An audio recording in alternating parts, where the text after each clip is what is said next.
We are live. UFC 126 here with No Place and PMC. Francis Ngannou is making his way into the octagon against Lewis Francis, and we're gonna find out who's gonna try and contend for the heavyweight championship.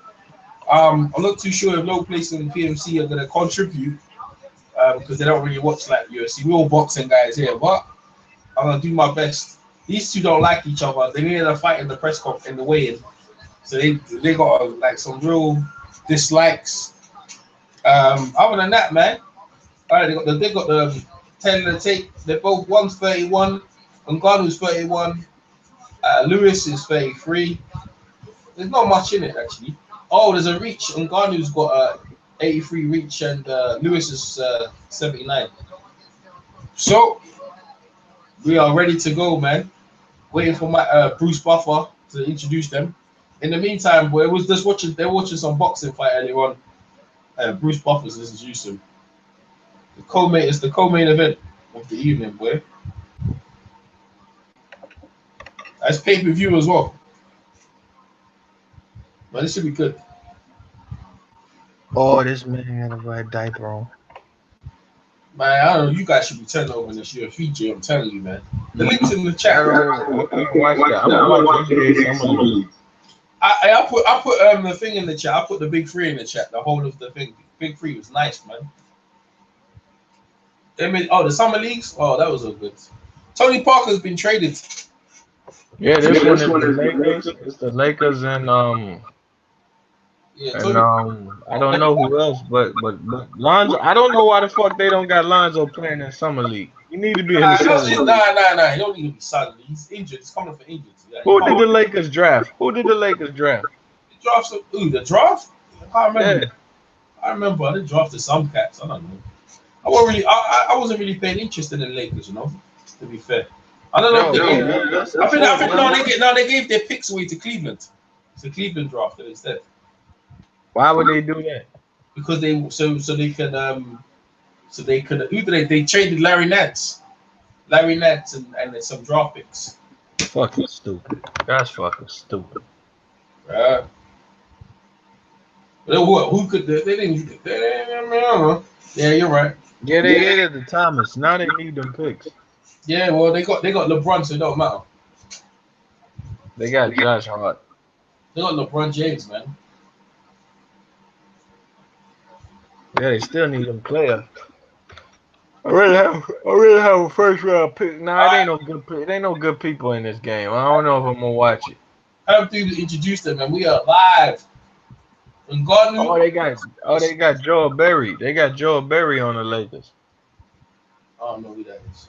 From the Carolina point guard, the last Carolina point guard. Oh, okay.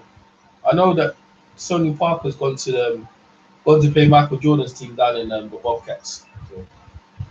Yeah, it's nice, good look, man. Like that. So anyway, we got Ngannou who's a southpaw, and Francis Lewis is the orthodox.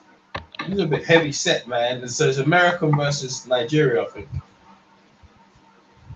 He cut off his stuff on his head. Man, this fight is slow, but if Lewis is big heavyweights, one of them lands, someone's going over. Let me see if anyone's in the chat. Anyone supporting my UFC. Oh, Corey Lee, what's up? Corey Lee boxing. Yeah, what's up, Corey Lee? Nice to have you over, bro. UFC, man. Corey Lee, man. You should invite us over one time, bro.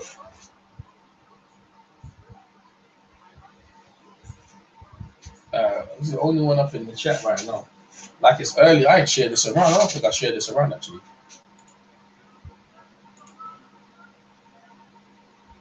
Let me share this around so everyone gets it. Oh, okay, well, let me still. Alright, this fight started in, man. What's happened here? The kick. Man, Francis looks slow and fat, man. Ngannou looks like he looks more agile, man. He looks ready. Bloody Southpaw is orthodox. I don't know why I thought he was Southpaw, unless he switched stances. And these guys ain't really doing nothing. Pettis fought earlier on, won by submission. And there was a next fight as well earlier on. Well, this the big guy can kick. Lewis Francis can kick quick.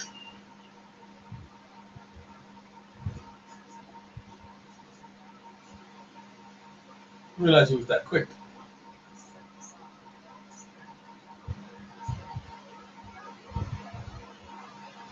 Ooh.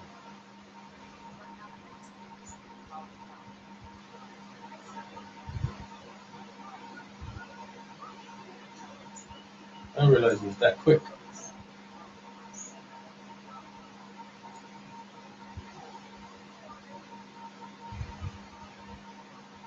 So what we got here?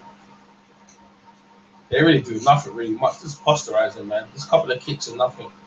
With coming under 2 minutes in the first rounds, scheduled for, I think it's scheduled for 5 rounds. Here in the UFC, and this fight is just starting very slow. Oh, for a big right. These guys are they're paranoid of each other, man. Ngunu's getting a bit closer, but he ain't doing nothing. He's just standing right there. He ain't doing nothing. Ngunu ain't doing nothing, bro. Is he gonna start striking or what? He's just trying to feint.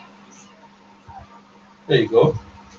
And now they get into some clinch. Nothing else. Jab, Ngunu. He ain't trying to do nothing. Dead. Kick. Another kick, low kick for Lewis. But Lewis he's been forced back. He's been forced to throw punches, man. Man, he should just charge up, try and get the Ngunu ain't doing nothing, bro. I don't know what he's waiting for. I think he's trying to burn man out. Good block. Ngunu's is blocking everything what Lewis is doing. I think he's trying to tire him out. Definitely trying to tire him out. Because Ngunu ain't doing nothing. He don't want to fight, man. I don't know what he's doing. I don't know what he's waiting for. I think he's just trying to take him into the next round. Just tire him out. But if you're going to do that, you got to hit someone, though.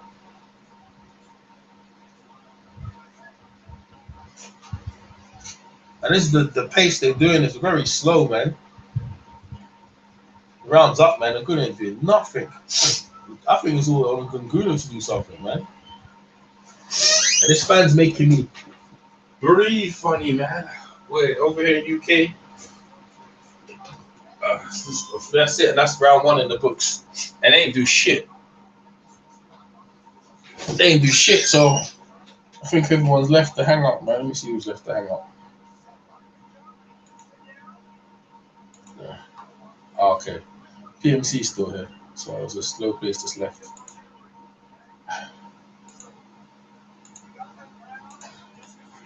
Yeah, it's whack, man. That was a whack-ass round, man. Whack. They're doing nothing. Darius Lewis' corner, Francis Ngunu's corner. Ngunu do shit, man. I don't know what his strategy is, man. It's whack. He ain't doing shit. Fight's dull. They're making me drop asleep as well. I don't know how many rounds they got this bullshit. I don't want much for it. No, he ain't doing nothing. I don't know what he's doing. I mean, if you think you're gonna win this round and Ngunu by doing that, you got nothing coming. If you're trying to like wear someone down, then you gotta touch someone up, man. But he had a hard fight with Mercate, with what's his name, Stevich, whatever his name is. In his last fight, he got busted up. So I guess this fight he's probably just trying to like long it out. Let me see his schedule. How many rounds? It doesn't say how many it's scheduled for.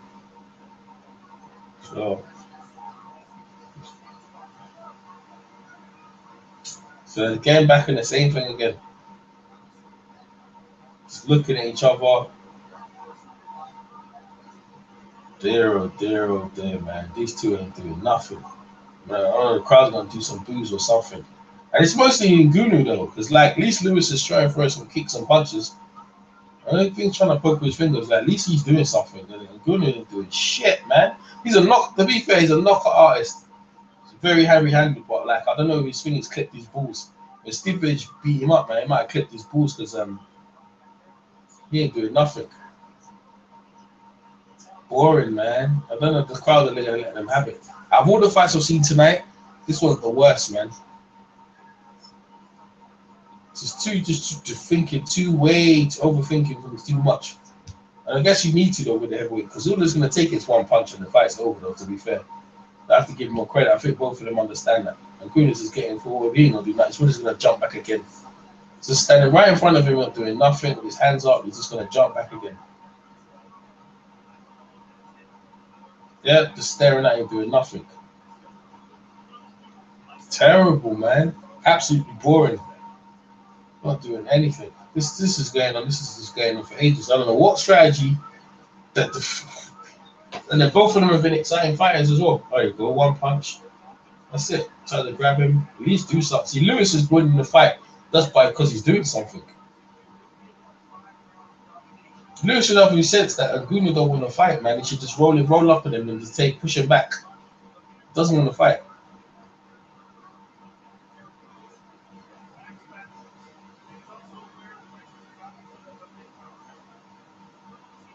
So the Derek thing has got, I don't know, he had back spasms, whatever he's got. Not trying to do anything. Not trying to do anything, man. See, the crowd are trying to get them to do something.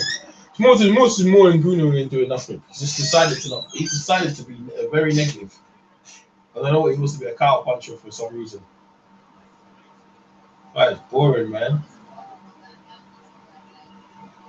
Very negative. Oh, he does switch stances. That's what I thought. Yeah, Ngannou switching stances. I thought so much. Fight out of the southpaw. That's how he started.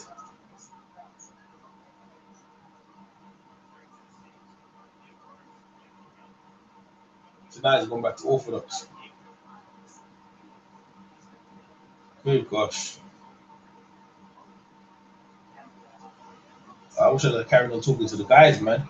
This fight is terrible. This fight is terrible, man. Absolutely boring. And it's my luck as well, because I saw three good fights before this. This is Ski versus Roundtree Jr. was a good fight. Chelsea versus Pettis. Fields versus Perry. All good fights, man. All good fights. This one here is stinker, man. Even Herb Deans is like, what the frig is going on here?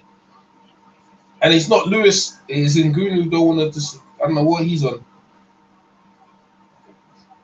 See, Lewis just says that and just roll up on him. The guy doesn't want to fight, man. In my opinion, that doesn't mean it's fact. Yeah, look, see, yeah, exactly. Her team can have to talk to them. People, yeah, yeah, exactly. Yeah, man. It's just telling them it's boring. You need to engage. I'm not doing anything. And it's more to do with Ngannou who's not doing nothing.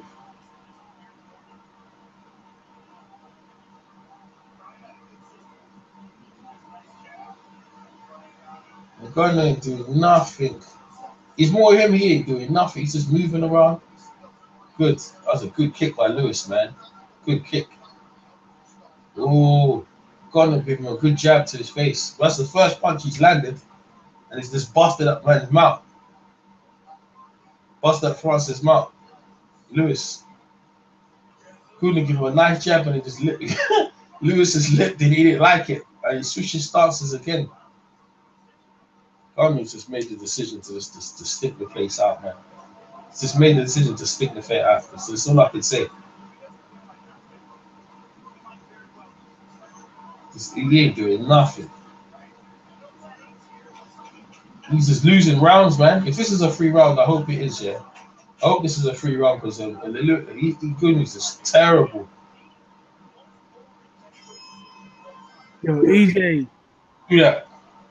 I'm gonna have to bail out, bro. Oh, nice one, PMC. Thanks for letting me know, man. Hey, if anything, we'll catch up in the week, though, yeah? All right. All right, man. Nice one. Take care. Peace. All right.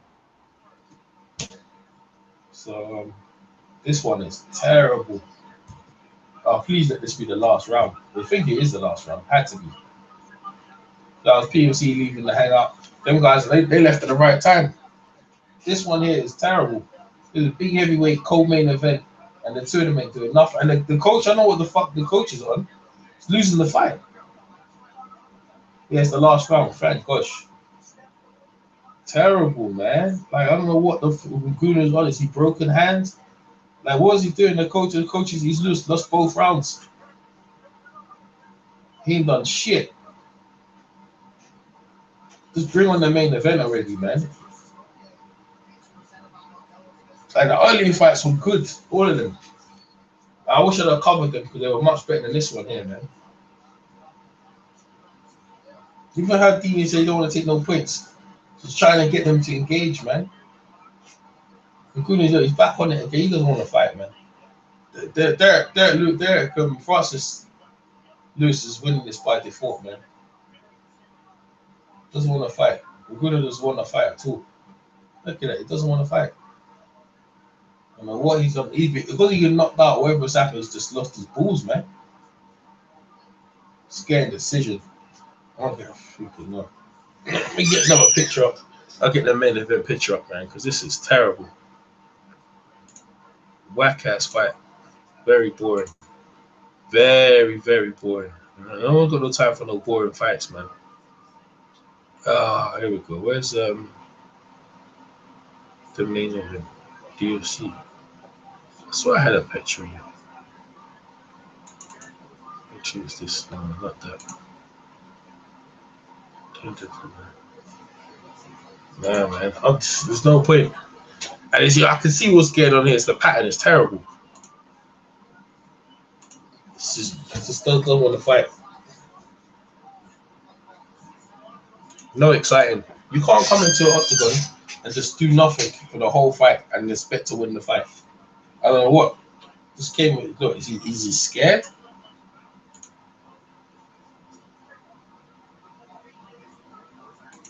None through no punches. Lewis, at least look. See, Lewis is throwing punches. At least he's throwing punches.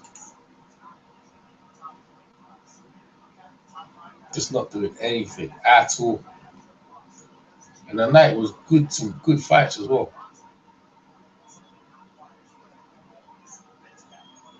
Dear, oh dear, oh dear.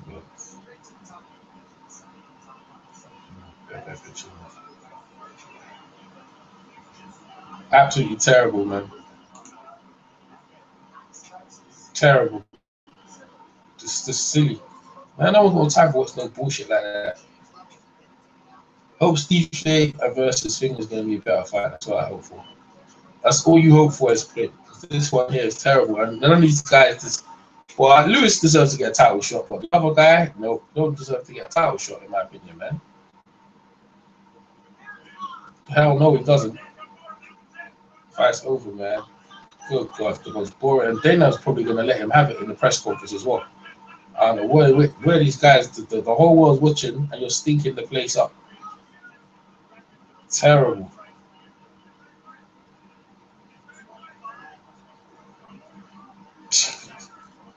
Terrible. Absolutely awful. Even talk about the strike, the low. I can see it coming already. Just the pattern. There's a pattern in fights. They usually just have them, and you can see what's going on, and they usually end up. And there's someone really just. Oh, there you go. Lewis has just touched him just there. They usually end up the same way, mate. No punches thrown. Stinking up the place. Boring ass. Boring heavyweight fight. Terrible. I would really say it's the most boring heavyweight fight I've ever even commentated on. Boring. And it's only one guy just trying to engage. The other one's just running. And the other guy used to be one of the most devastating punches in the division. Good gosh. All the judges, easy to score to me. One guy wanted, the other guy didn't want to do shit. Easy to score.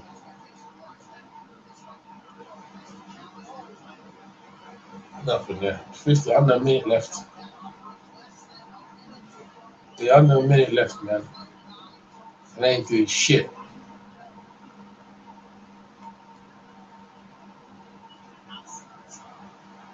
Oh dear. Oh dear, oh dear.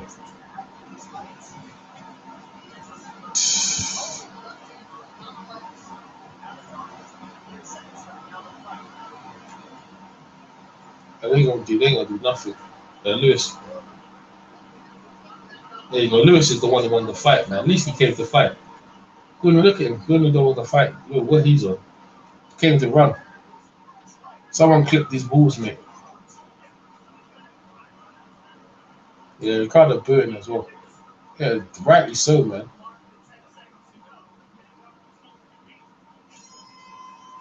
Oh, he landed one after the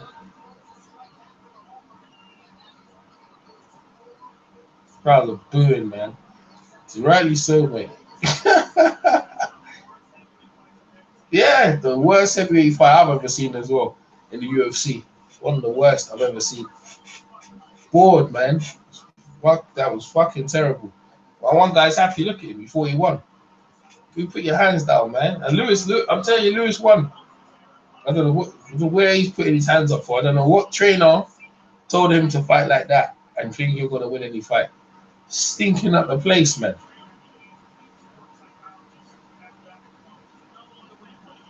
Yeah, see?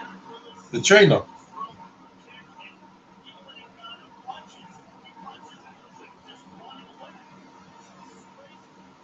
Crap. Whack.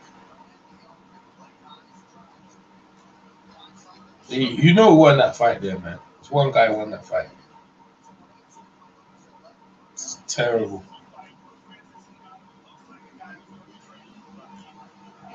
Terrible. Yeah, well, not tonight, mate. Not tonight, Joe Rogan.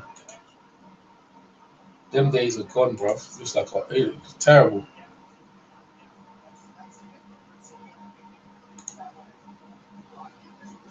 Okay, decision. All right, we need a decision there, mate. Oh, here we go. I got a picture, man. Anyway. Champion versus champion. Yep, I'm here with the scorecards.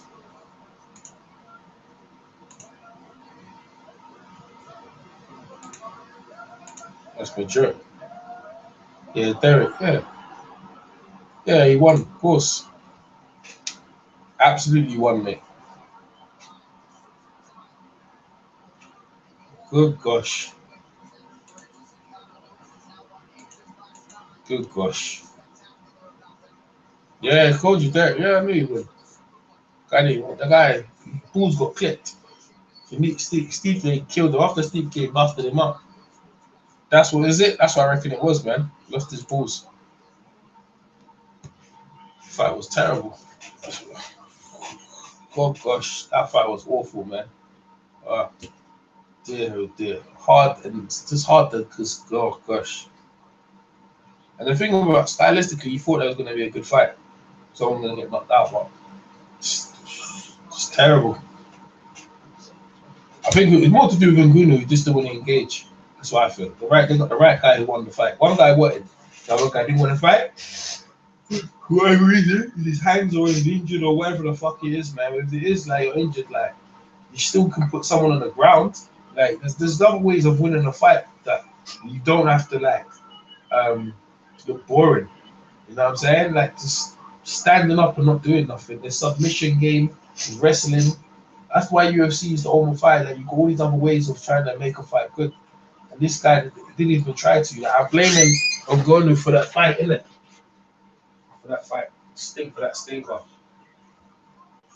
And that's what it was. It was a stinker.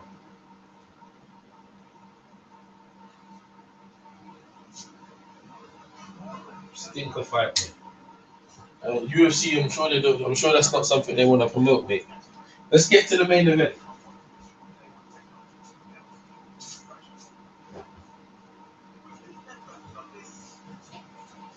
Oh, mate.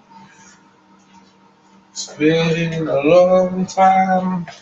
When it comes to the UFC, I'm one of the fair few little guys who watches it. John Jones is my guy. He's my favorite fighter. I like Conor McGregor. I like Holly Holmes, Ronda Rousey. I like Amanda Nunes, Anthony Pettis, all them guys. And even going back, Chuck Liddell. Not Chuck Liddell. I thought Chuck was okay, but I prefer Tito Ortiz. I like Tito, man. Tito's a bad man. And Ken Shamrock. And who's Hoist Gracie back then? I like them guys, man.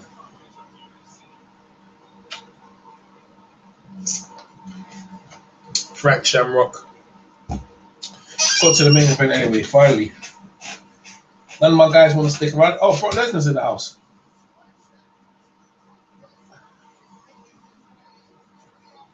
Brock Lesnar's there. Wow, Brock Lesnar's come to watch the winner. Maybe Brock Lesnar go and fight the winner for the heavyweight fight. Be good. Brock Lesnar versus Daniel Cormier would be wicked. I got Daniel Cormier. Who have you got? I don't know what's in the chat. I'm thinking Daniel Cormier. Pound by pound, they got Stipe Miocic, Conor McGregor's in there. Daniel Cormier, George St. Pierre. Does George St. Pierre even fight no man? I thought he fought one fight. I haven't seen him since. He beat Bisping up and won the middleweight title. When's he fighting next?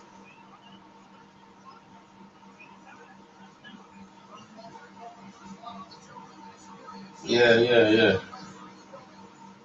Brock Lesnar, Dana White. There's a guy from the Red Hot Chili Peppers there ringside as well.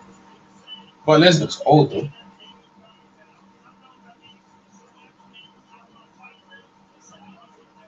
Everyone wants to go to Joe Rogan experience, man.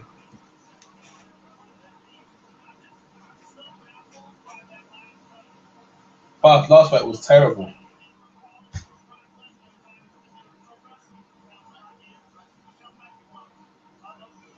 Yeah, Brock Lesnar's never been a boring fight. Always been an exciting fight.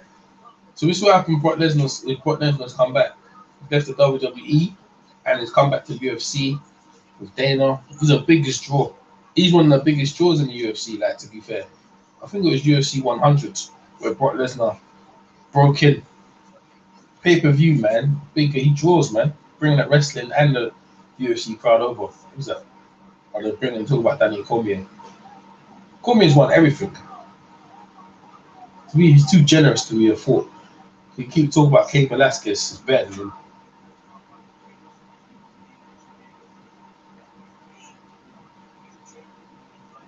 See, the thing is, he's limited, yeah, in what he does. But he's very effective in what he does.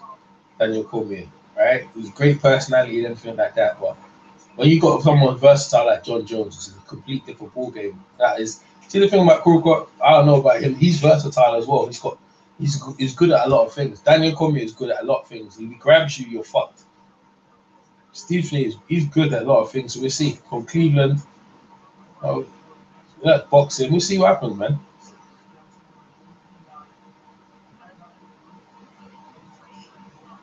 Wow. Yeah. Steve beat a lot of people over the hill, man. And to be fair, if he beats Daniel Cormier, he'll start to get some respect that he deserves. No one respects him. He's a fireman as well.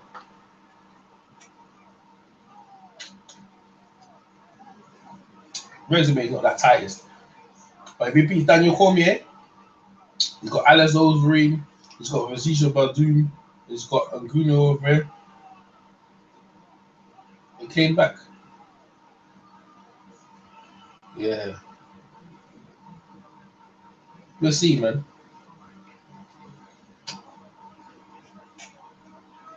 All American Daniel Cormier. Daniel Cormier has won everything. Won the Grand Prix in Strike Force. Yeah, exactly. Super Bowl of people he's beat Josh Barnett. Fuck Josh Barnett. That's what I'm saying. He beat Bigfoot Silver as well. Yeah. And this is after he beat Ophelia Menenko. So I'm saying this is beat Frank Mir as well. He beat Roy Nelson. Hey, Cormier don't fuck around, man. And these are all heavyweights.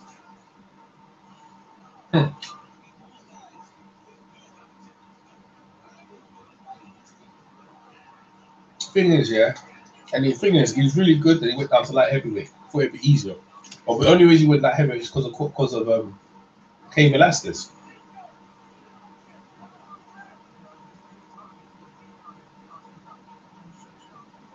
The only guy ever to beat Daniel Cormier is John Jones.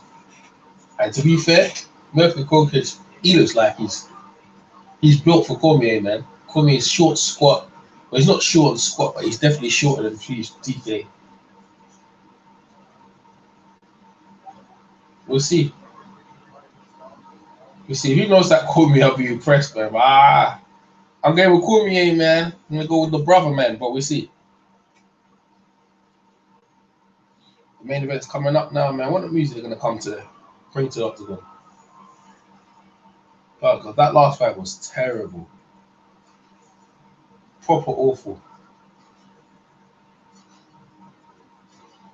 No good way to start the show, actually. Took out negative, but I only could but just tell the truth, man. The commentators have said it, the crowd reacted to it.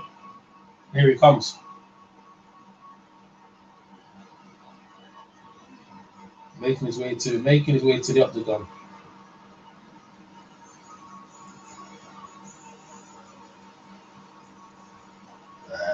He's definitely bulked up a bit. Probably been good for him, you know. He doesn't have to bring himself down. And it probably most likely he'll stay at heavyweight if he wins this.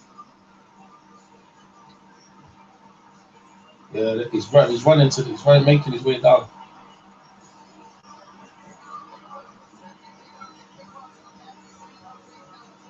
That's it.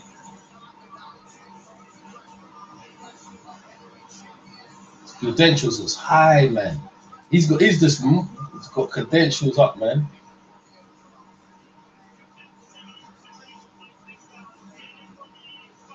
Daniel Cormier is well accomplished, amateur, as a pro, light heavyweight champion. I mean, undefeated as a heavyweight. Yeah, he's never lost as a heavyweight. It's credible, man. Just standing for a heavyweight for a minute, but still, it doesn't matter. Skill set very good. How much weight he put on, man? Sheesh. And he definitely got hits and hands, boy. Well, I guess Stipe might be looking at what John Jones did to him and try and use some of that tactics. Because John Jones the only guy to beat him. Yeah, he's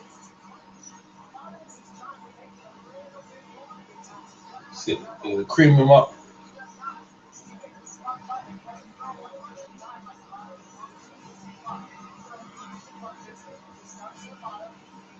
Cormier, man.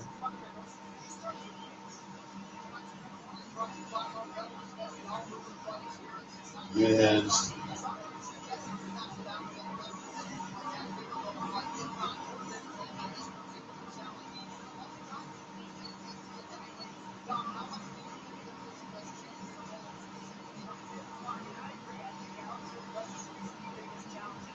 I don't know what you're looking for, man. I'm not there.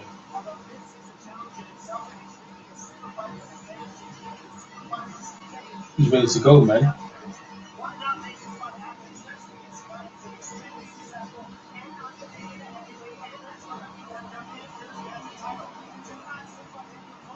And Cormier is into the octagon.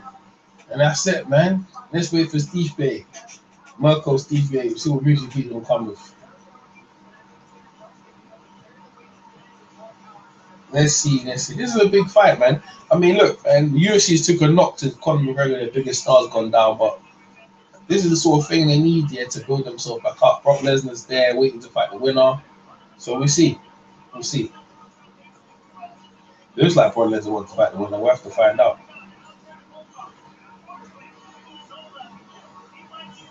I don't know why, though. Brock looks old, man. And he hasn't been fought. He hasn't had a real fight for a minute.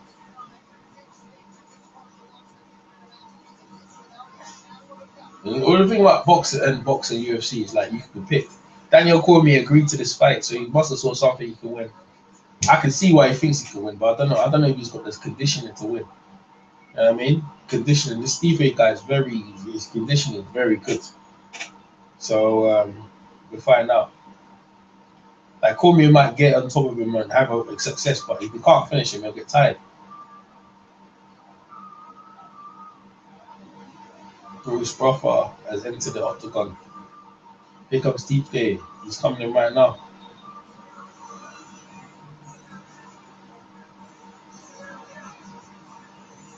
Here he comes in, man. He got a mad crowd behind him as well, bro. You know, this guy's got the UFC on his back.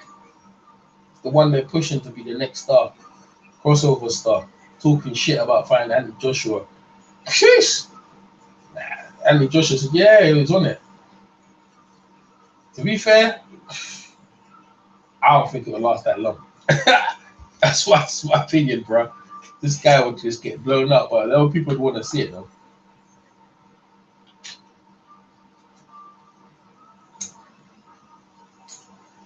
You know what I mean? Here he comes.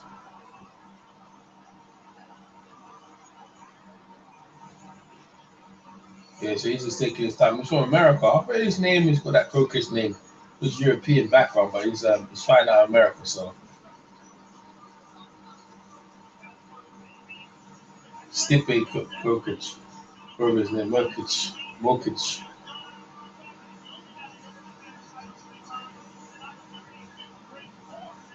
Then Cream him up, and that's the whole of his team. And what's the stuff he's got? He's got loads of stuff. What's he got? A cross? Yeah, the cross.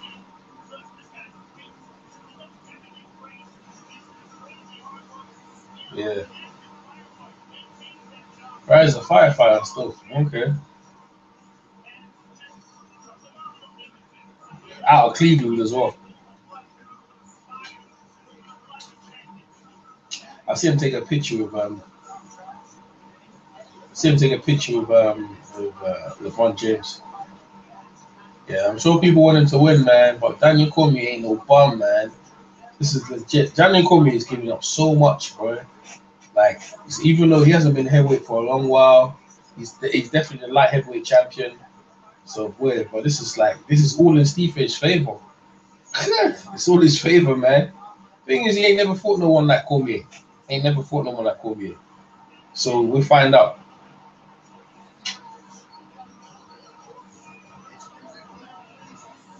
Machine Gun Kelly from Cleveland. Yeah, well, Cormier might end all that shit right now, man. We'll go find out, man. Champion versus champion. Light heavyweight champion Daniel Cormier against the heavyweight champion Stipe Miocic. I don't know why I keep with this.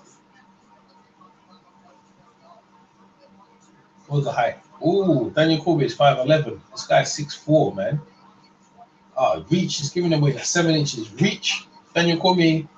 Oh, the weight. Daniel Cormier is actually heavier coming in tonight.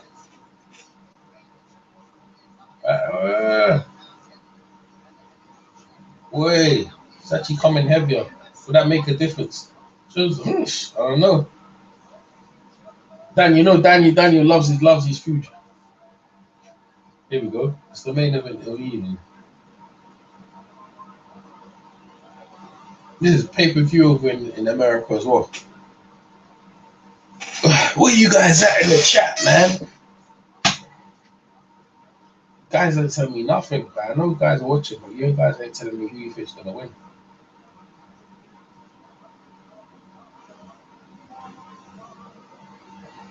Let's see how this is gonna go, man.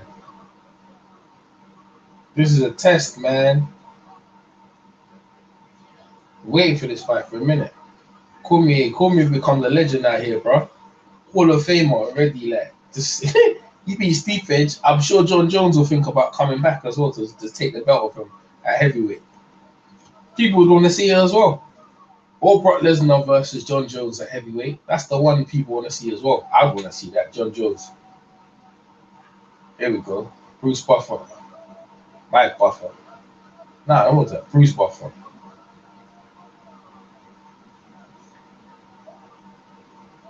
Champion versus champion, man.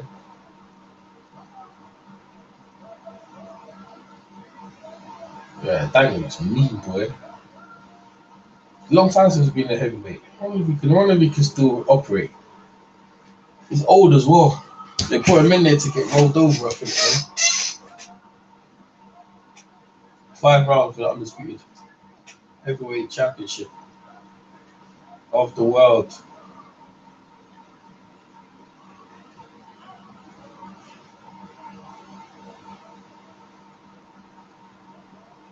1 loss, 1 no contest. Oh man, they couldn't let John Jones won a no contest. Bloody hell. Jeez.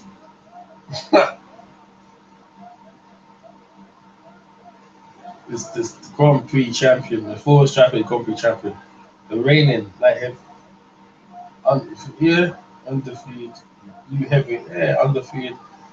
UFC undefeated light heavyweight champion, DC Cormier.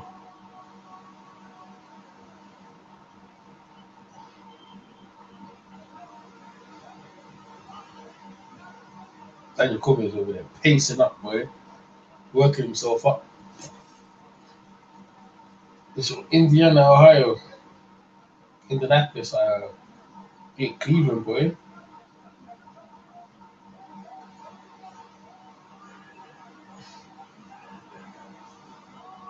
Well, they want this brand to win, man.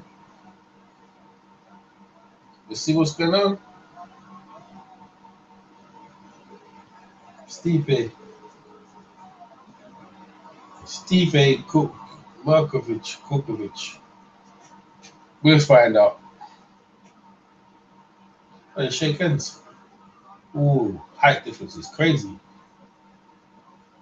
I still got Cormier.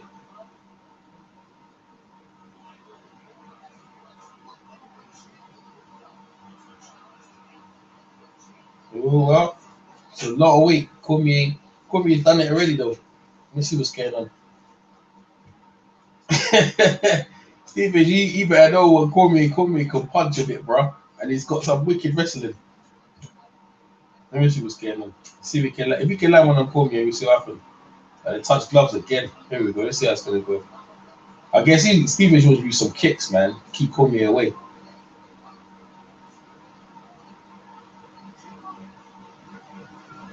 Hope this ain't gonna be a stinker, man. Alright, so anyway, with the round started, this heavyweight main event, champion versus champion. Cormier has been stalked already. Oh man, Stipe's rolling up from Cormier. Oh dear. He's using his reach already. He's leaving with right hand. Cormier's coming uppercut. Yeah, Cormier uses his jab to come in. Good kick by Cormier. He's rolling underneath uppercuts. He's doing a sneaky little uppercut. Oh, there you go. This is gonna fall into Cormier. Stipe's just holding him, punching him. Yo, Cormier. Yeah, Cormier. Good defense by Cormier. Good defense.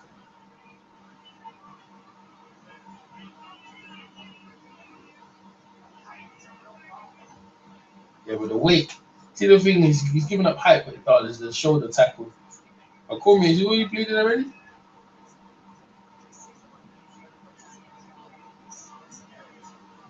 Let me see, DC looks uncomfortable already, bro. Bloody hell, man. You better know, bro.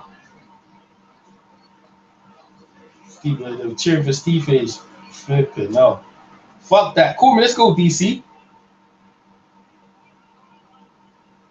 Exactly.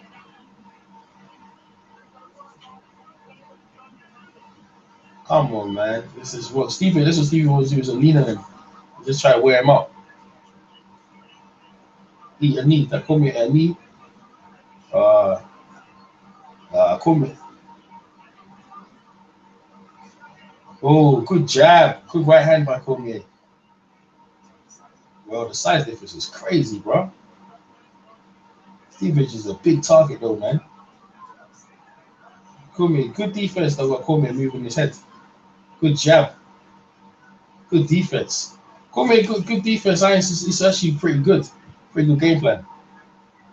He's trying to trip him up. Cormier, this is Cormier right all day. See, Cormier's showing a lot of experience here, man. Look, he's standing right in front of him. He's stalking Stevens. He's stalking him, bro. And Stevens trying to land that big right. He can't land it. Oh, and it's a beautiful jab by Cormier. And a good kick. A leg kick as well. Look, confidence, man. Showing enough confidence right there. Look at that beautiful jab. Just grabs him. Look at that kick as well. Steve H's face is getting cut up. Again, I think this is what John Jones did to him, you know. Oh, Steve H with a little elbow right there. And another one. A little flurry. Cormier's still in front of him. Oh, good jab. Cormier's catching with some good jabs. He's moving head. Oh, this is the good movement. Oh, good right hand. Oh, quick as he looks suspect. Oh, good 1-2 by Cormier. Oh, Cormier's just walking him down. And he's moving his head well, man. Oh, good jab again. And the jab is just doing damage. I think this is what John Jones did to him. Oh!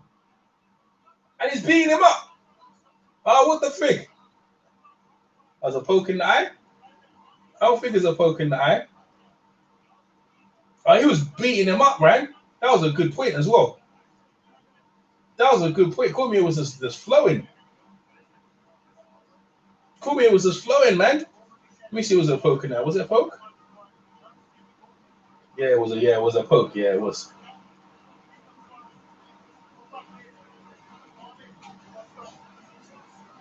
Yeah, Cormier was just advancing good. Cormier was just starting to get confidence. Surprisingly as well. And Steve H was he got kick in the ribs. Oh, Steve H, good kick. Leg kick. I think that little. Oh, he's coming over himself now. And he was just flowing there. Cormier was just flowing. The referee broke it up right there when Cormier was just coming on strong. Getting a little confidence. Let's see what he does here. Oh, good there. He's doing the same thing again. Another kick. Another jab. 1-2. Oh, good 1-2 by Cormier. Oh, DC's doing well, man. Oh, that's it. And he's done him. And he knocked him out. And that's it. There you go. That's what I'm talking about. Stopped him in a round. Yeah, Cormier fucked him up, man. Yeah, the fight's over, bro. Stevens can't believe it. Fucking knocked him out. Oh, my God. Just rolled up on him and knocked him out, man. Look at him, he can't believe it. Look at him, he can't even believe it. Yeah, he walked right up him and knocked him out. Yeah. Yeah, that's it. He's a fucking Hall of Famer. Who'd ever believe it? And he's an underdog as well. I could have put money down in, you know. I knew it. But that was amazing, bro. You know what? He learned from what John Jones did. He grabbed his hand and was punching with the other hand. That was amazing, bro.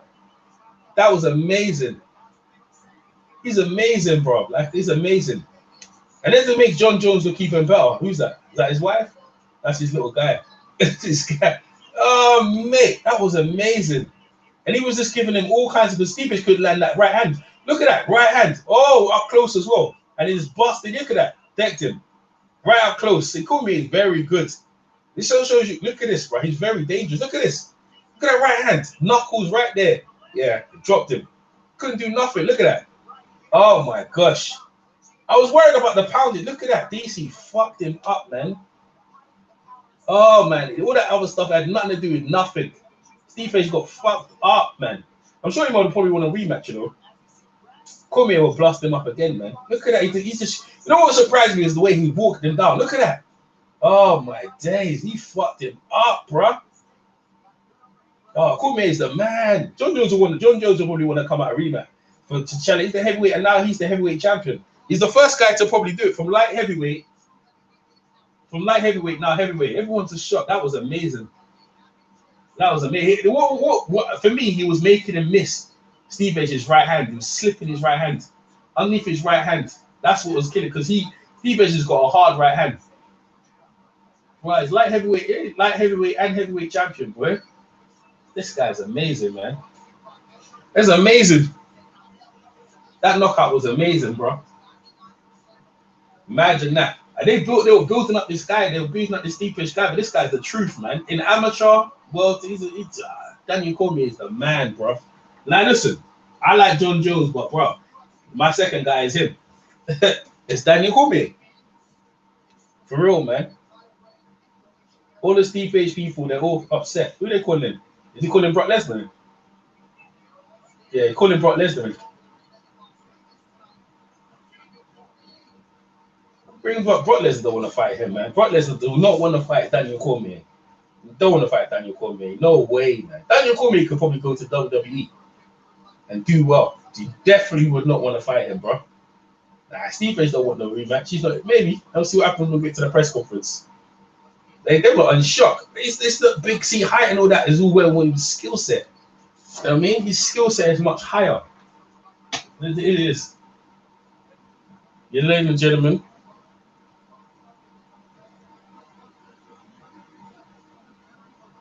Wow. Yeah. New. Beat him so easy, bro, as well. Beat him easy. Undisputed. Heavyweight. Yeah, man, that's amazing. He's a heavyweight champion of the world.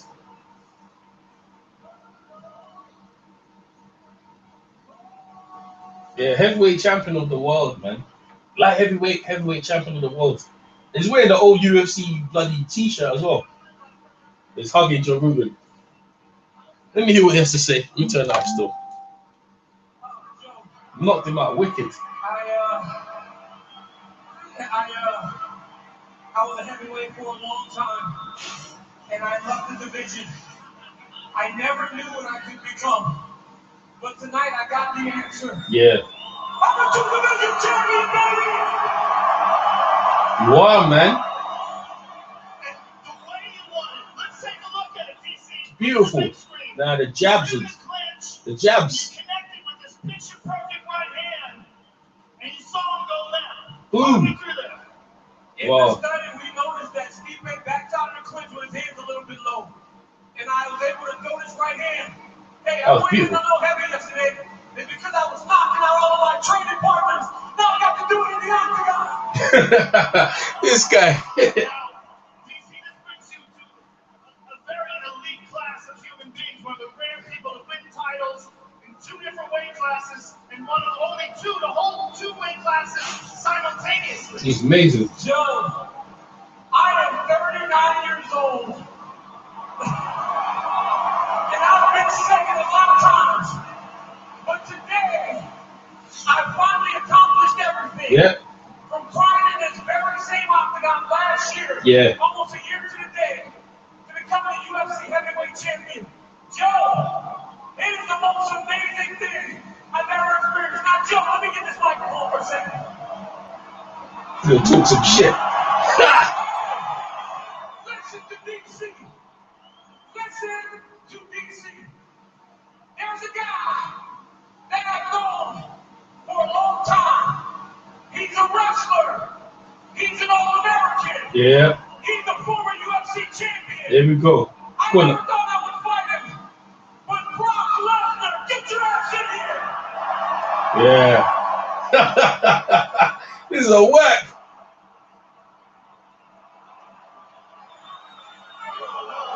Oh.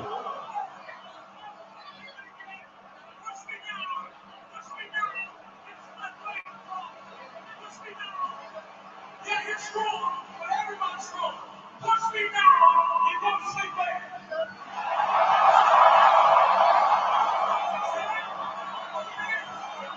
Oh, this is crazy, man. This is crazy.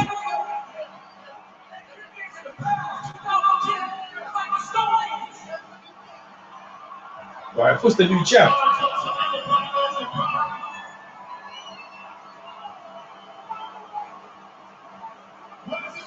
This is crazy. Let me tell you something. I walked into this building and watched the heavyweight disasters from the beginning. Nagato's a piece of shit. Miocic's a piece of shit. DC, I'm coming for you, motherfucker. Oh shit. Brock's crazy, right? He's crazy. Come on, hey, Brock, get out my house now. I got some pictures to take.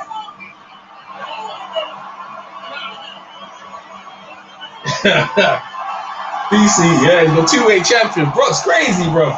What Brock was trying to do. DC, look at, he's got 2 belts, man. DC, man. Oh, that was good though. I like that. I like that. I like that. I like that. I like that. No, I honestly like that's what I think the UFC needed that, man. That's gonna sell, man. You got the WWE fans and your UFC fans. Let's go. They apologize for the strong language. DC and his family. Let's go! Let's go! you go.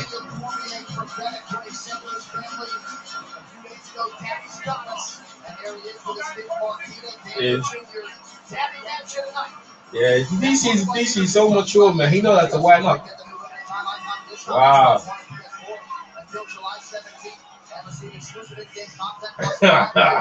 DC. Wow. That's it, man. Wow. Brock Lesnar, I ain't expecting that. Kyle, yeah, DC's no joke, Kyle. Kyle, jump in, man. You're in. I think I did you in, man. Jump in. Wow, that shit so surprised me, bro. That shit surprised me, man. And you know, boy, I think where's Kyle at, man? Damn, that shit surprised me, boy. Where's Kyle at? Where you at, Kyle? Jump in, man. Shit, that was worth watching, man. DC just done him dirty. Whoa, what do you guys think, man? How you think that match is gonna do? Oh man, I'm speechless. John Jones getting next. That's what I think. That's what I'm saying. I think John Jones getting next. Stephen was dominated. Yeah, he was dominated. The GOAT, absolutely, man. The GOAT. Yeah. Oh man. Wait, listen. The UFC needs that. The UFC needed that, bro. You know what I mean? The link, you're already in. All right, 1 minute, Kyle. You're already in. 1 second, let me get it.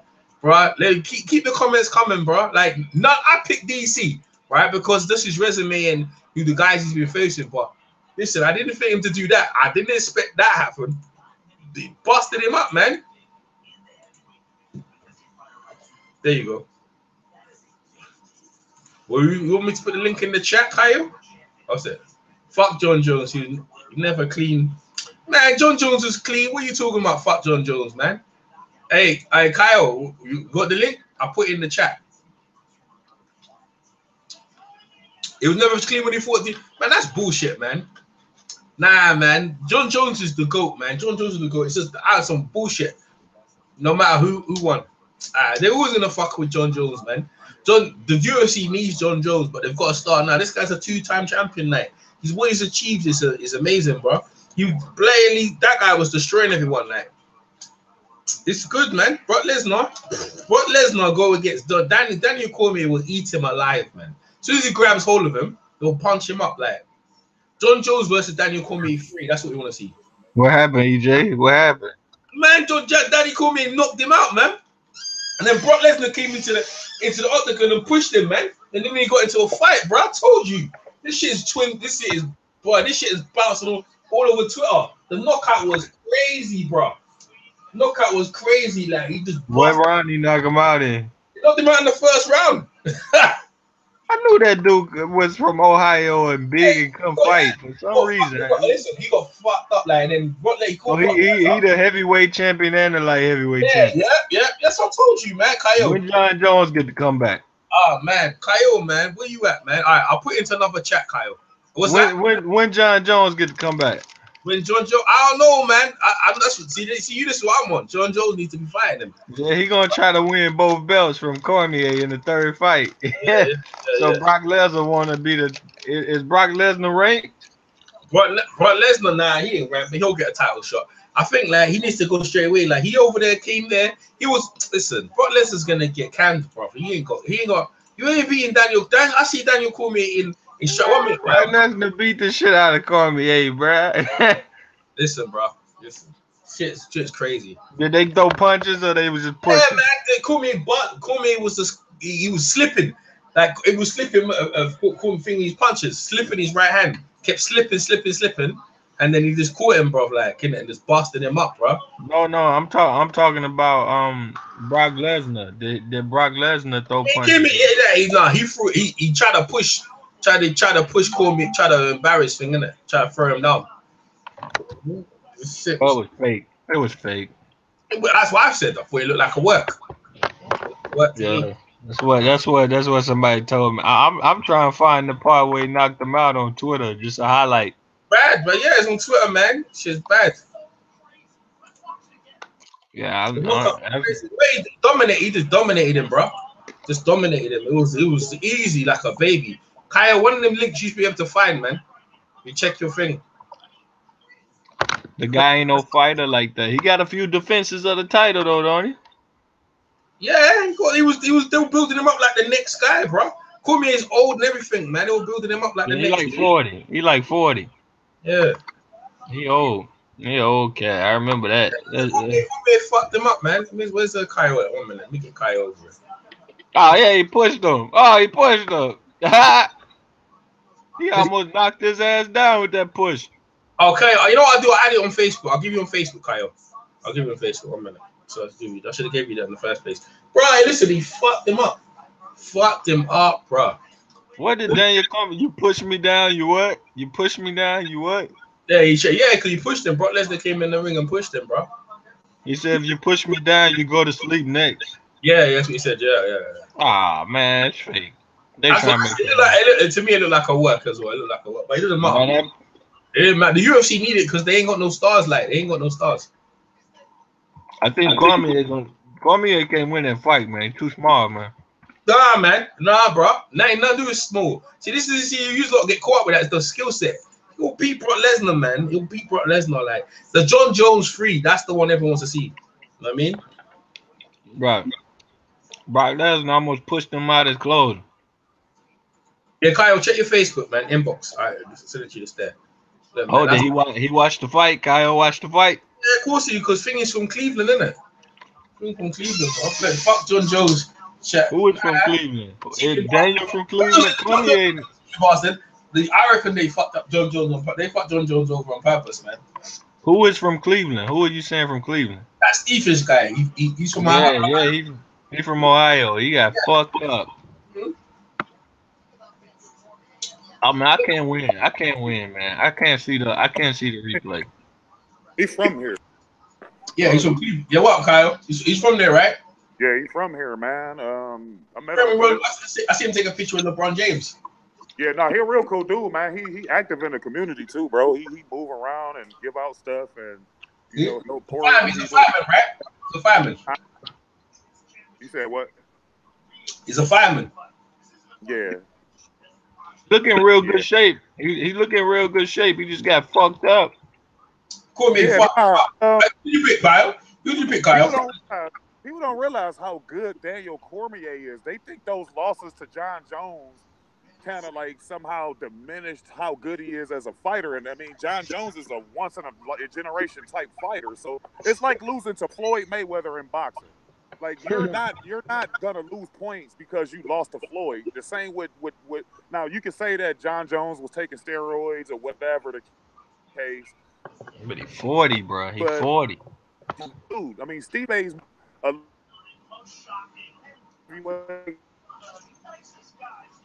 cutting out. You cutting out. Yeah, you cutting out, Kyle. How old is Steve? How old is Stipe or whatever his name is? Steve is younger than him, bro. He's a fireman. Go ahead, Kyle. Now, I thought it was interesting to see Brock Lesnar jump in there because I thought the Brock Lesnar versus John Jones had called him out, and people thought that he was crazy because John Jones been fighting mostly as a light heavyweight, just like Daniel Cormier, and you have the guys like Rumble like that, but for the most part they were like light heavyweights, and people thought that it was crazy, but after Cormier did the Stipe, it's kind of like I kind of see how John Jones can beat him now because Brock Lesnar is really slow. He's very powerful, but he's really slow, and he's not as technically sound as like a Stipe or somebody like that. So if that do happen, I got John Jones beating his ass, and I got Cormier beating his ass. I don't think that Brock Lesnar can beat either one of those two guys. I brought Lesnar, yeah, that's what I'll go with him as well. I think John Jones can, but John Jones comes back. I think John Jones comes back. He beats Daniel Cormier at heavyweight. That's what I got him. I don't care if Daniel Cormier. He beats Daniel Cormier. Daniel Cormier is not as versatile. He's too versatile, John Jones. And John Jones beats Stipe and he beats bloody Brock Lesnar. You know what I mean? John Jones is like the master manipulator as far as distance, man. He knows how to strike, and because he got so much long arms and his legs is really long, so he can hit you where you can't hit him.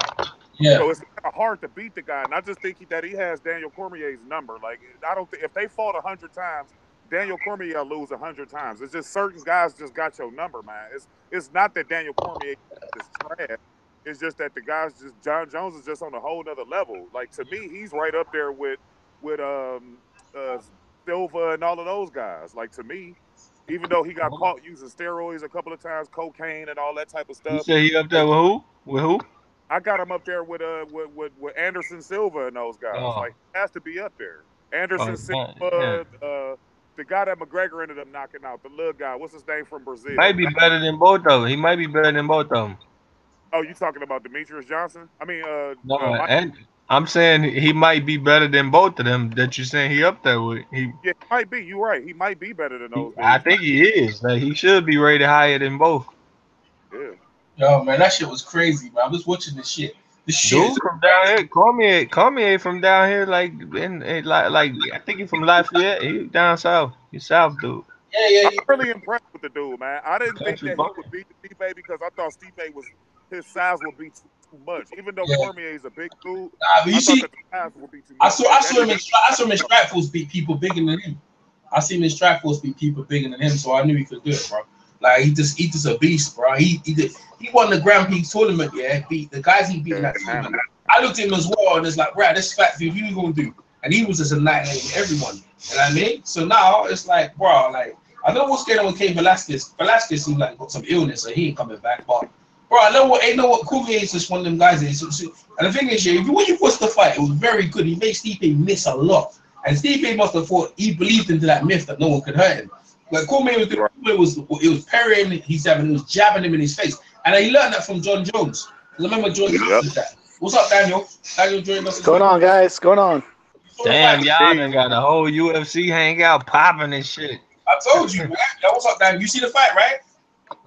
I didn't see the fight. I saw the result, and you got to give it up to Cormier. You got to give it up to Cormier. He showed it in Strikeforce. For Strikeforce on that he is arguably among the top 5 or top 3 best MMA fighters of his generation. Yeah, I said that, bro. He has to be after this performance, man, because I didn't think he was, to be honest. I thought Stipe would be just too powerful for him, but he proved me wrong. Stipe is, but what Cormier, when you watch the fight, he was slipping the right hand. Because Stipe's got a wicked right hand, and he drained you with the drain. And Stipe, even in the earlier fight, right? Stipe was leaning on him and trying to wear him out, but that wasn't even good enough then. That wasn't even helping. And then, like, Stipe was like, all the stuff Stipe normally does, Cormier was used to it. When I see Cormier walking down, and then Cormier was slipping his right hand, I said, oh shit. And then Cormier started kicking his legs out. I was like, damn. And then all of a sudden, like, boom, he caught his right hand up close, and he hit the knuckles right in his face, and then pounding him out, and that was it. Beautiful. The actually card was really good. Except for there was one card, the fight before. Who's making that noise? Is that you, Daniel? The noise is loud, bro. Like, there was one fight before. It was just terrible, man. The heavyweight fight before was awful. The rest of the fight, so the card was good. Yeah, man. I picked him. I knew he was gonna win. Go ahead, Kyle. Yeah, no, that was a good pick by you, bro. I mean, I wanted Stipe to win because he represents Cleveland, and I mean, he's a really good dude in the community. Like I said earlier, like, he's always active and he's very approachable. Like, you can go talk to him. Like, he a real cool, like, down to earth guy. So I was pulling for him to win and keep that streak alive with the heavyweight belt. But he left like LeBron. He's championship left like LeBron, right? Yeah. Cleveland just taking L's every day now. Yeah, he taking L's, bro. Like, taking L's, bro. Like, I ain't gonna lie, even the rookie in the summer league, he looked like he hurt himself as well. You still won the game. Yeah, he was dead. I think he twisted his ankle or something, bro. Yeah, no, he'll be fine. He'll be fine. I thought he showed a little promise, though. He still, you could tell, got a long way to go. He kind of moves at one speed. He kind of remind me of how Russell Westbrook came in when he first came in, like how he would just one speed every single time. And once he learned how to manipulate his speeds and stuff, he'll be fine. But I mean, Cleveland is in the doghouse right now. We'll be in the doghouse for like the 5 to 10 years. So as far as basketball, so. And the UFC now, you lost your UFC champion because I think they were trying to build him against Andy Joshua. They were talking about him and Andy Joshua. But Cormier, there's no way Cormier's going to get in there, Andy Joshua. I can tell you that much. They ain't going to make no money at Cormier, but even John Jones fighting him, they ain't going to fuck with that either. So, and, you know, listen, that fight right there Cormier was an underdog. And I saw the money as well. I saw the money. I was like, if I put a 10, I'll get like £17 extra. I was like, they made him an underdog as well. And man, that was a performance. People talk about John Jones as a cheat in the chat. Like, I don't know what you're talking about. Like, look, I don't know. John Jones says he was innocent, so I'm going innocent until proven guilty. That's what I'm on.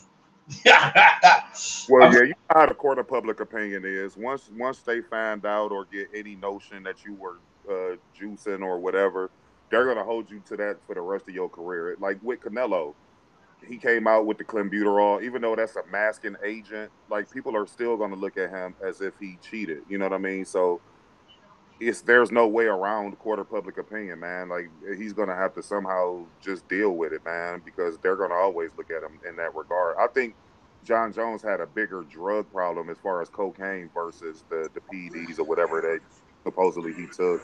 I think he had more of a drug.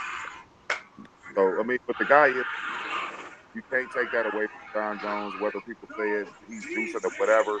Guy is a talent. Like he's a special talent that nobody beat. I mean, he had one DQ on the record, but nobody solved that riddle of how to beat him yet. So, I mean, until someone does that, to me, he still is the best fighter in the UFC outside of Daniel Cormier or what's the guy's name who's got a McGregor running around, the Russian guy. I forgot his name. Khabib. Yeah, I like Khabib too. I think he's pretty good too. But I mean, the UFC has a lot of promise, and that's one thing I do like about the UFC versus boxing is that you will get the best matchups soon. Like I didn't expect for this matchup to happen so fast, but it came like quick. They were trying to build Stevenage. That's what it was about. Cormier, there was no reason why Cormier had to fight him. Cormier's light heavyweight. He's the heavyweight. Because like UFC, it took such a dent in terms of thing. They need mega match. So they were trying to feed Cormier to Stevenage. That's what that was about. It was this one was for Stevenage. We got Randall corner in the corner. So we got the Buckeye. Where's the Buckeye guy? Oh, Buckeye Nation. He said, how bad was that poke effect from Stevenage? So, oh yeah, he poked him in the eye. It was bad, but the referee stopped at the time and let him recover from the poke in the eye from Cormier. What's his name? Randall Connor. No one wants that to be a juice head.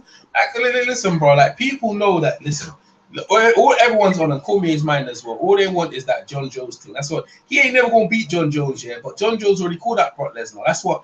If you want to make mega matches, like John Jones now, bring John Jones against any of them guys is great. Brock Lesnar, I don't know. Brock Lesnar is huge, you know. I don't know what he thinks here because he's big and he's strong. You think that's gonna be Cormier? Cormier will wear your strength. It takes your best things away from you. Right. And then that guy's been wrestling. Wrestling is not the same as fucking actually physically punching. He's been fighting. His resume is much better than fucking Brock Lesnar. He's beat guys in the fucking heavyweight Grand Prix in Strikeforce better than Brock Lesnar's beat when he was a champion. There's no way, bro, like he's gonna beat him. He looks the part. And the same with Stevenage when you look Stevenage. Stevenage is like Daniel Cormier is 5'11", bro. He's like Mike Tyson's height. Right. But you see, the thing is, when you watch the fight, he done what small heavyweights do, become elusive. You see, Stevenage is an idiot. When you're fighting a short guys are vulnerable to uppercuts and they're vulnerable to body shots. So if you hit a short guy in the body, they don't really cover that well. Stevenage was trying to go for the head, so he didn't seem like his team was very smart on that and how to fight short guys. You know what I mean? You like Andy Joshua when he fought Attacker. He didn't have to fight short guys. There's a way of fighting short guys. Lennox Lewis was the master of fighting short guys. What you do, you keep them, and Stevie said the reach advantage. You keep them at a distance, punishing them, and you keep going to the body and throwing uppercuts, and then using. Yeah, you 100% accurate. I thought that Lewis's fight against David Toole was like a prime example of what you thought. Oh, thank you. There you go. That's a good. Yeah, he's beautiful against little guys. He just beautiful, man. Little guys, they're getting murdered, bro. They're getting murdered because he sparred Mike Tyson early and realized, you know, he was the best lightweight, small guy. From then on, he knew how to fight small guys. You wear them down, you throw uppercuts. But you see what thing he did? You see what Cormier punch did? That's what you do to a big guy. When the big guy can't see it coming, he's blindsided to that little guy because he didn't know where his arms were. And you see what Cormier did? He kind of nudged him with his shoulder. Then he had his arm loose. Steve Edge didn't know where his arm was. That's the worst. So nothing's when you're holding something, you should be turning to the side anyway. Why would you? But the thing is, in MMA, it's kind of weird. If you turn to the side, they can kind of pick you up, so you kind of have to square up anyway. But that punch was amazing, bro. Yeah. Amazing. Nailed him. Just took him out, bro. And just thing, boy. We got to talk some basketball while you're here, Kyle, man. Bro, there's been shakes up and down. What do you think, Kyle? Carmelo Anthony's going to go to the Los Angeles. What do you think? I think the Rockets have a better opportunity to get him because they'll end up buying his contract out. They owe him $28 million. So if they buy the contract out, he's not going to be looking to get a max deal in like a year or whatever. He'll take the mid-level exception and go to maybe like a Houston would be a better fit because I think that they wanted him before he went to OKC, so he could just go over there now, take the mid-level exception. Like D'Antoni. Him and D'Antoni had a fallout in New York. That's what I heard. Yeah, they did. Well, D'Antoni, and they sacked D'Antoni. That's why he stayed there. So I was thinking, nah, man, I ain't gonna fit well, man. I mean, the style does fit him, but in the time with D'Antoni's a grudgeful guy because see D'Antoni, right? I'll tell you how he's grudgeful. They signed Joe Johnson, right? Joe Johnson was at Phoenix when Stevie Nash was there. He left Phoenix to go to the Atlanta, right, for a big contract, and they was upset. When Joe Johnson came to Houston, and remember he got signed just before they got into the playoffs, right? Right. He never played him. Nope. And see, Joe's not willing to come off the bench, so that's going to be problematic for him as far as finding a contender because all of the contenders in the Western Conference, to be specific, already have good small forwards. I mean, look at LeBron in LA. You got Durant in Golden State. You got Paul George in OKC. So I mean, there's a premium on forwards. Like if I'm him, I go back to Denver where it started at, come off the bench and finish my career with Denver, the team he started with. That's what I would do because at this point, Carmelo Anthony's not going to bring you anything that can win a championship, but what he can do for those younger Denver players is kind of mold them and teach them how to be professional athletes. Because when you look at his career, earlier in his career, he had trouble with the whole no snitching and all that stuff with that DVD. But since that point, he's kind of matured and blossomed into a really good professional basketball player. So I think that his maturity and his professionalism will kind of be more needed versus him actually providing any type of offense or anything for a championship team. So I could see him maybe going to Houston, but if I'm him, I'm going back to Denver to finish out my career. So if I was him, I'll go Lakers, man. I'll go Lakers because like he needs to be. The thing is, he needs that push like LeBron James to be a professional, and LeBron James doesn't fuck around. So when you're around someone, LeBron James is meticulous about his preparation and about how you're supposed to be. He needs to be around people to show him what it's like to be a professional and he's won championships. And that's what he's missing out. Dan, you want to say something? As far as Carmelo, that's going to be a difficult pill to swallow because either A, he's going to get bought out, or B, he's going to be traded for a team that's just looking to free up cap space because if you trade him, Carmelo's going to want to go to a team that just immediately waives him and eats that salary. But you have to remember also, in a trade, you have to give pieces back. So you have to find a team that A, is desperate enough to do it, and B, is comfortable doing it. I think probably, and the way I think it's wording out is, he's not going to sign for anything that's less than what he's going to give up in a buyout. Yeah, exactly. Keep his money. So they got money to buy. I think they got money to buy him out anyway. So yeah, but unless OKC is willing to buy out $26 million of that $28 million, because then he can just sign the vet's minimum. Yeah, at least he got his money. I think go straight to the Lakers. Go straight to the Lakers and he needs to be in a championship organization. And then it was all about winning. But I don't think anyone's taught him to be winning because he's always been the man at every organization. But now you go to an organization, it's all about winning, and this is what you need to do. Like his role will be much more simpler in Los Angeles than it has been. You know what I mean? Come off and just make shots. LeBron's gonna be carrying a lot of the weight. You know what I mean? And he'll be in a part when when Kawhi comes over there as well, he's fitting right in there. You know what I mean? He'll fit right in there. And Los Angeles, all that, bro, that's the place to go. Los Angeles right now is the hot place to go. It's like when LeBron was in Cleveland, that was the place to go. Now he's in Los Angeles, that's the place to go. When he was in Miami, that was the place to go. LA has a bunch of forwards. I mean, you got to think LeBron's a forward, and then they brought in Lance Stevenson, who's also a small forward. You already have Kyle Kuzma there, who can play that small forward. Even Brandon Ingram, because he's so thin that he's not strong enough to play a power forward position. So they got a lot of players at that position. So if Melo does go to the Lakers, like I said, he's gonna have to come off the bench because you want to mix in youth with veteran leadership in that starting line. Who they got as a small forward? Who's a small forward they got over there?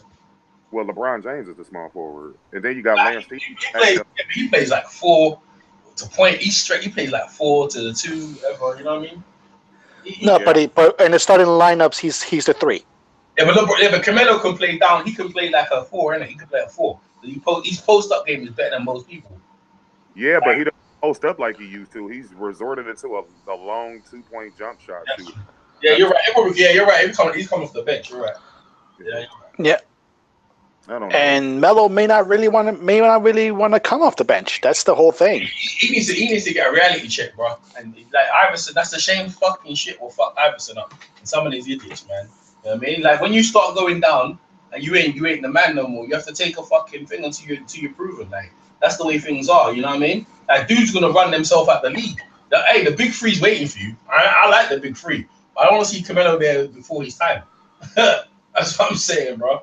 You know what I mean? Like, I think Melo's pride won't allow him to join the big three because he's just I don't think he'll do that. The big three's the spot, bro. I ain't gonna lie, the big three, yeah, they keep getting better players, like fresh out when they've left, yeah, because it's gonna get bigger. The big three's gonna get bigger and bigger and bigger. And like what they're gonna do, they're gonna keep older veterans in there, plus the younger mixed with younger guys. It's gonna get bigger. But the thing hoping about the league right now, LA, because LA's blown up and Boston's still there. Like they're talking about Kyrie doesn't even want to stay in Boston. He wants to go to New York. I'm like, what the fuck? Like Kyrie, I'm like, Kyrie, what's wrong with this guy, man? Like, what's wrong with him? No. That rumor persisted when there was something going on about LeBron going to Boston. Mm-hmm. That was the whole thing. Like that was the whole thing. That came out recently. Oh, that came out recently, bro. LeBron's in LA, and they're talking about now that he doesn't want to. He actually doesn't want to be staying in Boston. That's actually now because he hasn't committed to Boston yet. That's what they're talking about. They say he's thinking of going thing because everyone knows LeBron's in LA. So look at the list of teams that he listed when he wanted to get out of Cleveland. Boston wasn't on that list. Yeah, it wasn't even on his list. Wasn't on the list. It was the Knicks. Yeah, I think it was the Knicks. It was the Knicks, the Nets, the Heat. Mm-hmm. The Nets with me. Miami. Yeah. Miami. See? Told you, man. Told you. So he's like, Boston, he's there at Boston. That's why he hasn't committed to Boston because they went up to him and said, yeah, do you want to commit? He said, nah, yeah, I'm going to wait up. And they was like, what? Really? Because, yeah, so now let's just come out. They're thinking he's going to leave them. And I was like, bro, you know what? Fuck him, innit? Like, if he wants to leave, fuck him, innit? You know, he got traded there. He got traded there from Cleveland. He never went to go to Boston, but Boston looked like the place though. And the thing is, yeah, if you add all them pieces now, you had what's his name? Who they got over there? They got that Hayward and the other pieces, Tatum and them guys there. What they can do? They can definitely win the East. I don't know why would you want to go to New York when you got the shitty owner? Like it don't make no sense. Like just because you're in New York, like. Well, he wants. He didn't work with Carmelo. He didn't work with Carmelo. Like at least if he was there and Carmelo was there, maybe something. But bro, you're just there in the market.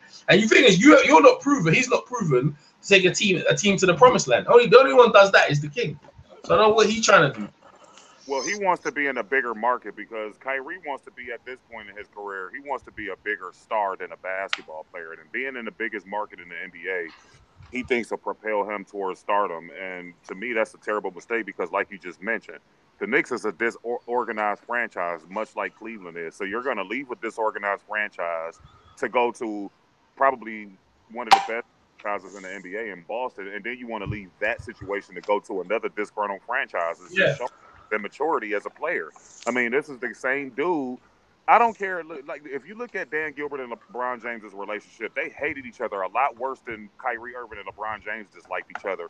But they still managed to coexist with each other for the betterment of winning a championship together. And Kyrie Irving isn't displaying that. Like, there's no way you can get me away from going to a finals every year and competing for a championship every year. I understand that he's younger and everything like that, but at the end of the day, if you're going to, you got to understand, Kyrie Irving, your first 3 years in the NBA were perhaps the 3 worst years that a rookie has ever had. I mean, you went and won 20 games and then 25 games, and then I think the last year before LeBron came back, they won 33 games, so they were progressing, but it was still at the bottom of the Eastern Conference. So it was right on time for LeBron James to come back and bring y'all to the promised land, because now you went from being at the bottom of the East to being the top of the NBA.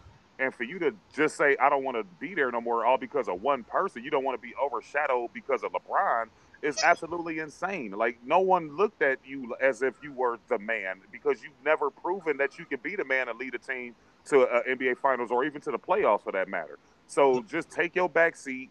And then the reasons he wanted to leave Cleveland was just insane. Like, you claimed that you wanted to be this point guard that LeBron was holding you back from, but you get to Boston and you averaging the same amount of assists, and you playing the same exact way you played in Cleveland. So where's this new point guard that we was waiting to see? We didn't get to see it because that's not your game.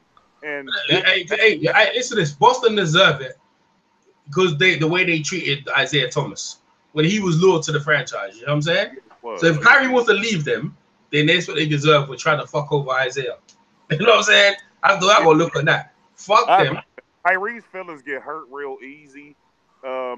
Just the notion of Boston potentially bringing in LeBron James kind of rubbed him the wrong way, and it got him all in his feelings again. So now he wants to leave Boston because they were willing to at least bring up the talks of trading him for Kawhi or bringing in LeBron James or whatever the case is. So he got to understand, like, it's a business. It's nothing personal. It's all business. And when you got an owner or a general manager like Danny Ainge, who's aggressive and who's unpredictable, I would have made that trade too. If I could get Kawhi Leonard, the best two-way player in the NBA, versus a top 5 point guard in the NBA, I'm taking that two-way player over that point guard, like every single time.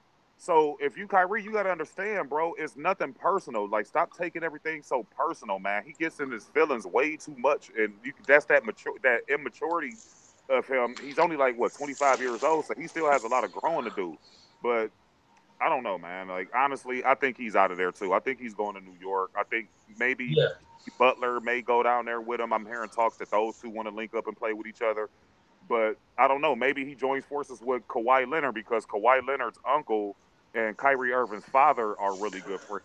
And I know Kyrie and Kawhi made mention of playing with each other like a couple of years ago. So maybe they link up to go to New York. Who knows? But let's see what you said there was right on point. Dudes need to get over the shit. Trying to go where, because that's their childhood dream. Do that later.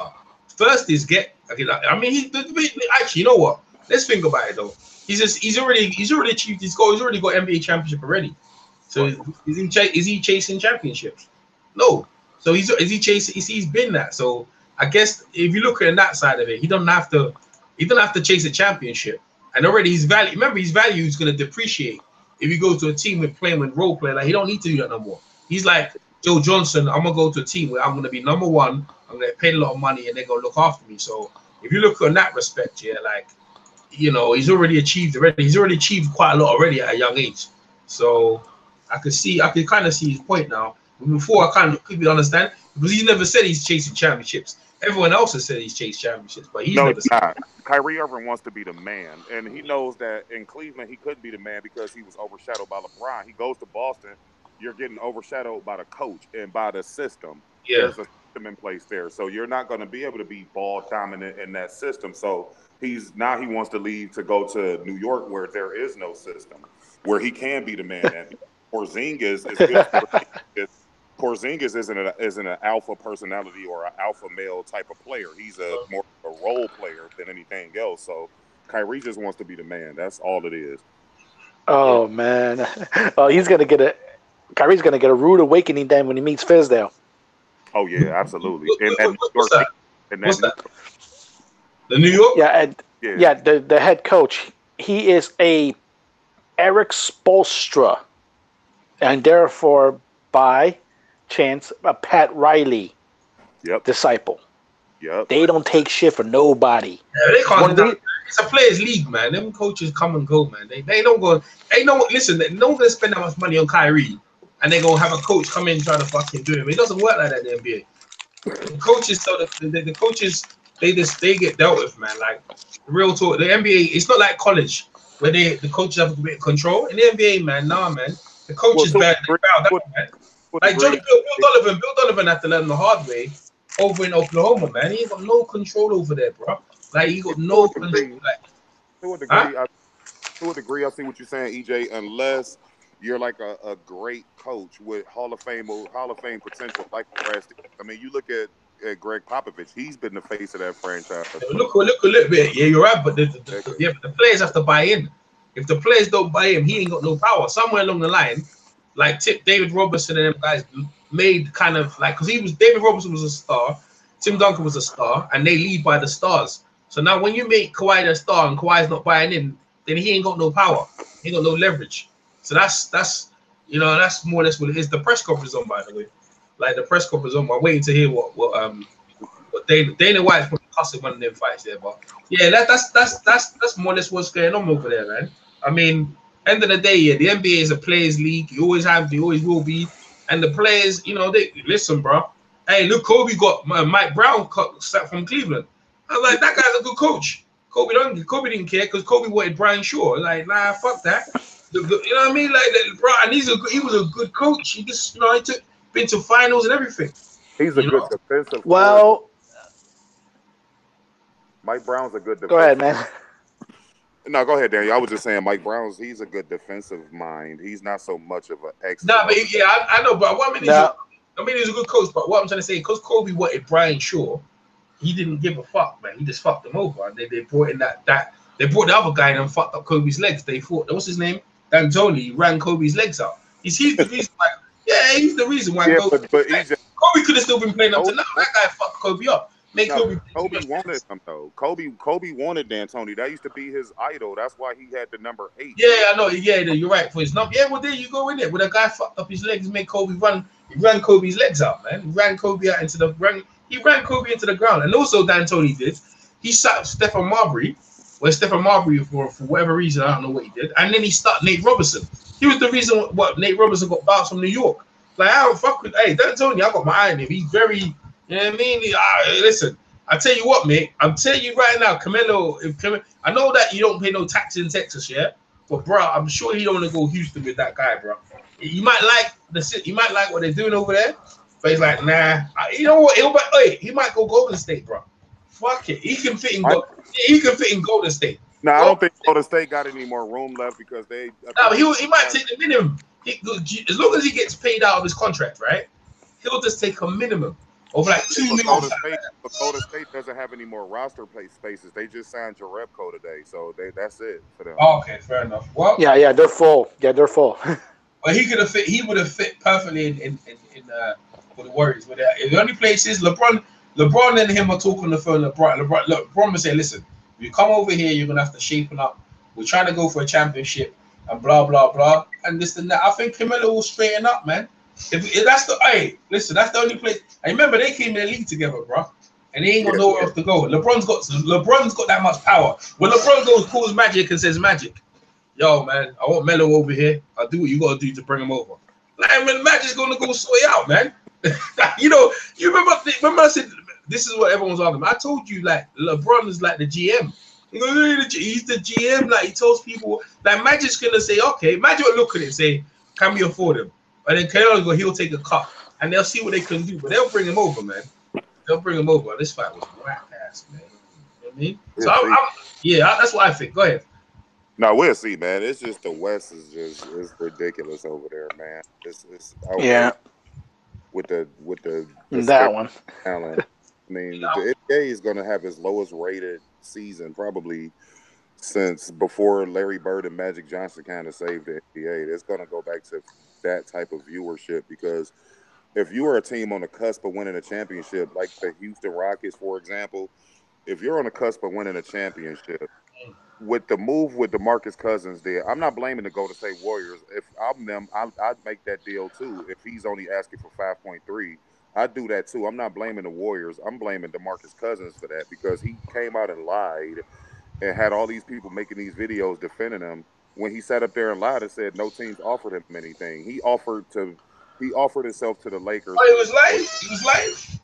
No, he was lying, bro. The New Orleans Pelicans offered him a 2-year, $40 million deal, and he turned it down. So yeah, he wanted a full max. Yeah, but he didn't take a full max with Golden State, and he didn't offer himself a full max with the Lakers because he pitched himself to the Lakers. The Lakers turned it down, and then that's when he said, "Okay, I'm just going to go to Golden State." Then, so it was almost like a middle finger to the NBA, like, your system is broken. You need to fix this system. So I'm going to go over here to this already loaded up team. And he can't play, man. And I know you was upset, but I told you about that leg. He ain't playing shit. Bro, I was watching a video on all the guys with Achilles, and I'm telling you, that Achilles there, listen, bro, he ain't going to be half the same. Half the same, bro. Listen, he may think he can, and he might be getting a couple of rebounds and shit, but you know what? You know what's going to be in the back of his mind? Like what was in the back of my mind. I wonder if it's going to happen again. That's that paranoia, especially on the championship team, because remember they're competing high. Remember the Golden State are fast pace, so he's going to a team where fast. That shit will snap that shit right. Not that same one. They'll snap the other leg.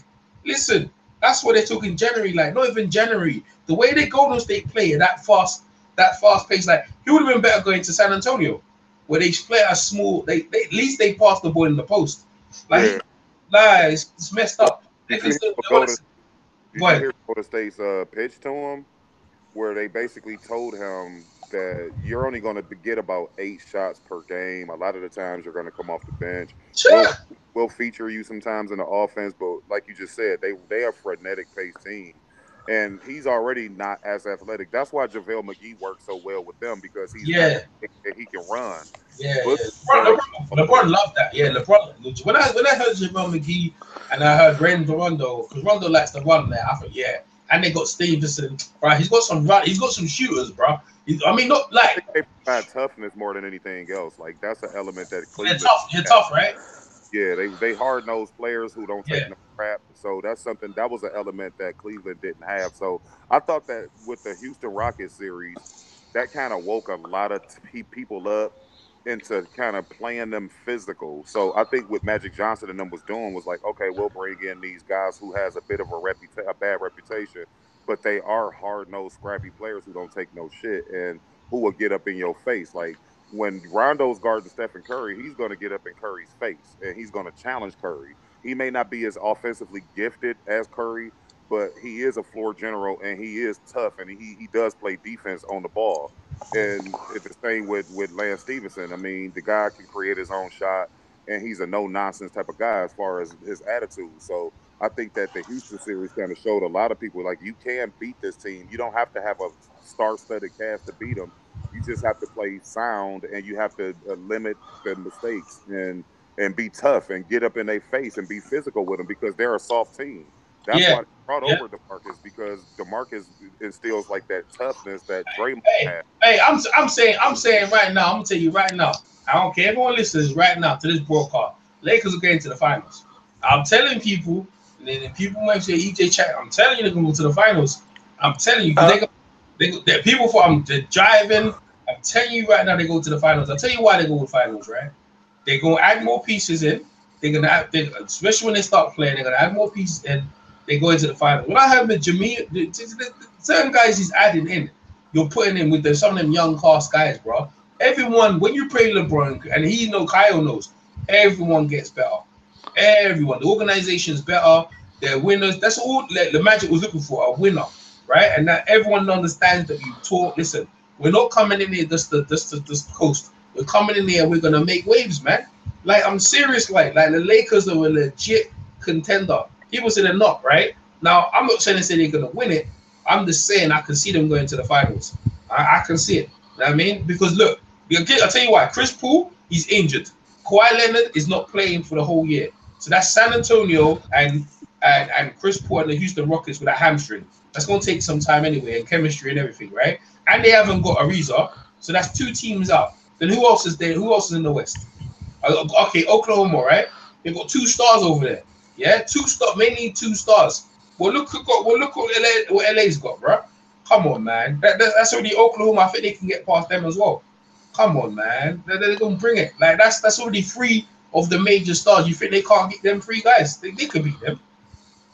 Well, they got beat by a rookie-led team last year, so Oklahoma City is not really looked at as a potential title contender yet. Oh, I think they still got some moves. I think the Pelicans.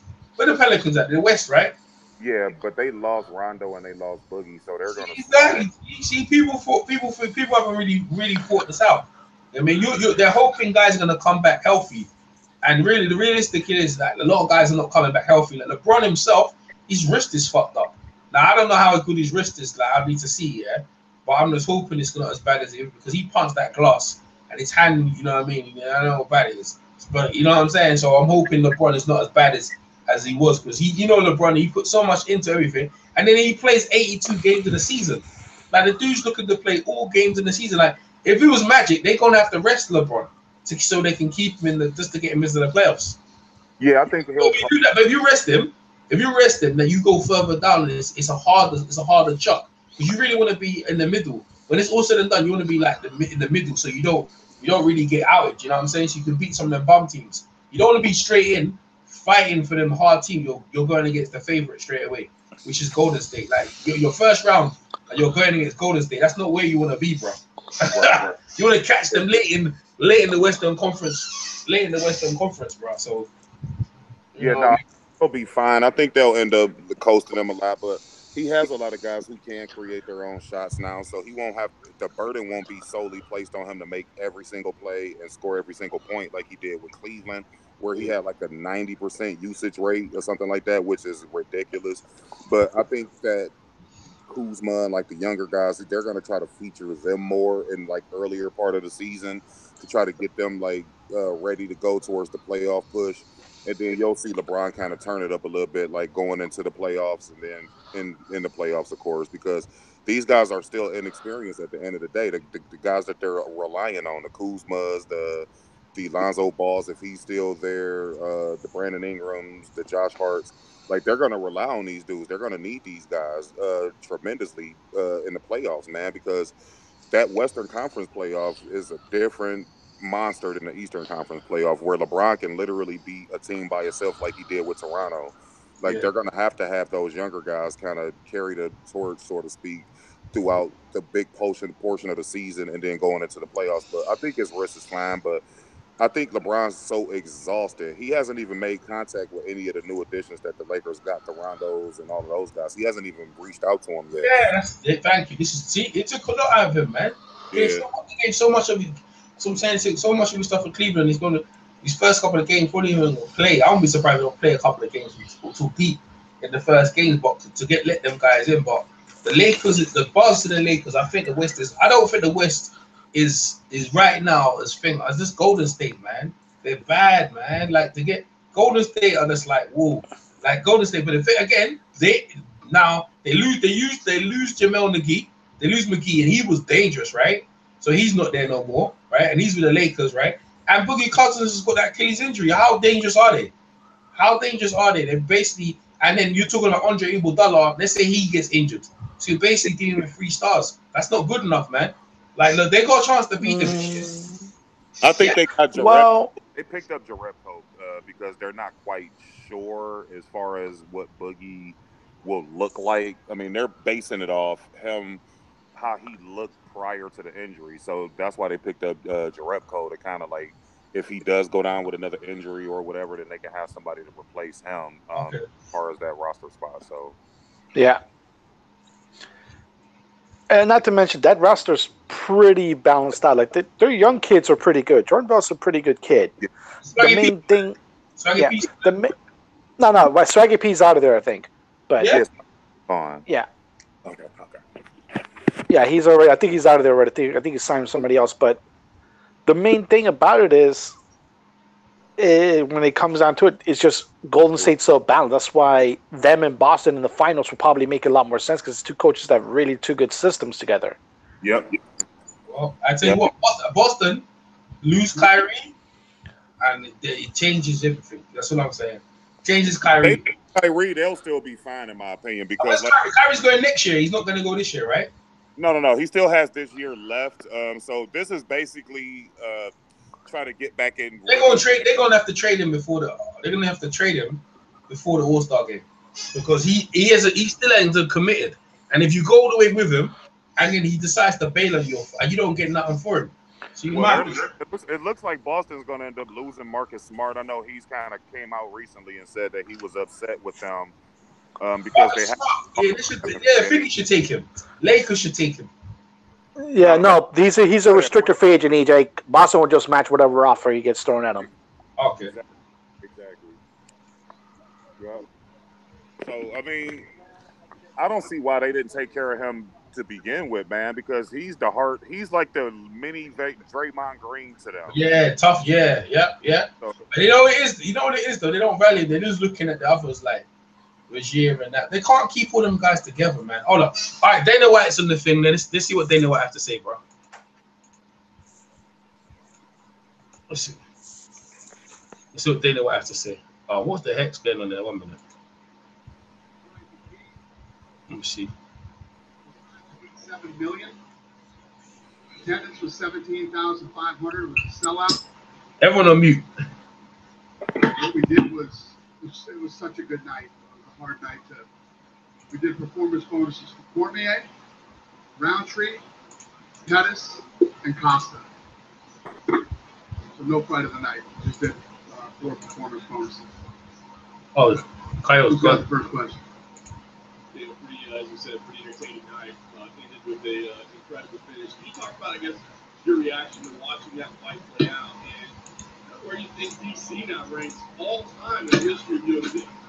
One of the best of all time. You know, this was the right fight for him in that if you think about his career, he steps down from heavyweight to go to light heavyweight because his friend is a heavyweight. So he goes to 205, has that Jones, you know. And John Jones, in my opinion, you know, if not the one of the greatest of all time, could be the potential that John Jones had. Who knows what he could have done at heavyweight and everything else. So he's got the shadow of John Jones. Moves back up to heavyweight and knocks out the best heavyweight ever in UFC history in the first round decisively. I think that what this does is finally gives him the respect that he deserves, and you know, he's a two division champion, and you know now he's got a big fight, big pay, you know, big fight, big payday, and it couldn't happen to a guy. Damn, what the heck?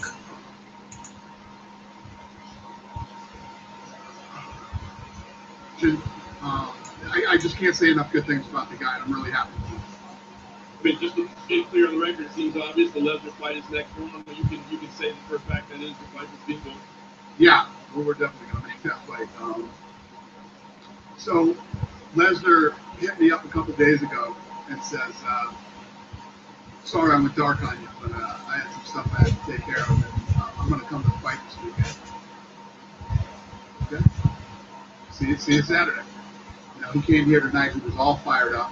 You couldn't tell. I mean, right when he got to my seat on the side, he was acting like a lunatic. He was fired up and excited for this fight. His gut told him Stipe because he felt that Cormier put too much weight on for this fight. He thought it was going to affect him. And it didn't. The second half of the year calendar was announced tonight. Is there a date on that calendar that makes sense for this fight? I don't know right now. You know, we're still, we had this night tonight. We got July 28th, and then we can really start working on the end of the year stuff. You know, September, October, November. The last thing on this fight, it's not the fun side to talk about, but it's real. I mean, there's some side issues, right? There's time away on that calendar that makes sense for this fight. I don't know right now. You know, so the process is started. They started the process. We had this night tonight. We got July 28th. But and then we can really start working on the end of the year stuff. You know, September, October, November, December. I don't know where that's this fight. It's not the fun side to talk about, but it's real. I mean, there's USADA issues, right? I mean, there's time away. There's penny. So, has he been testing? Is he going to be? What can you tell us? So the process has started. They started the process last week. I don't know where they are in the process, but he's going to pop up on the board here soon, Monday or Tuesday, or I don't know. I don't know where they are in the process. Huh? What do you say? That Fighter X wasn't him. There was an anonymous fighter at one point that was listed on the USADA roster. I have no idea. Right. And last thing for me, Dan, that was only 48 hours ago, but I want to ask you about Max Holloway. In that 48 hours, have you heard anything new, any medical updates? No. We've been, first of all, that fight falls out, so we're trying to figure out, get Holloway taken care of to make sure, he's okay. Then, Cormier falls at the press conference on his back. He was hurt. He hurt his leg. He had to go home. It swelled up. He had to ice it, So he iced his leg, and he called me maybe about midnight, 1 in the morning, and said, "I'm okay. I feel good. I iced my leg, and I think I'm going to be okay." I was worried about his back because during this camp, he threw his back out. Yeah, during this camp, he threw his back out and actually didn't train for a minute. And I think that's probably why he put the weight on, too. But I'm just speculating. You can ask him those questions.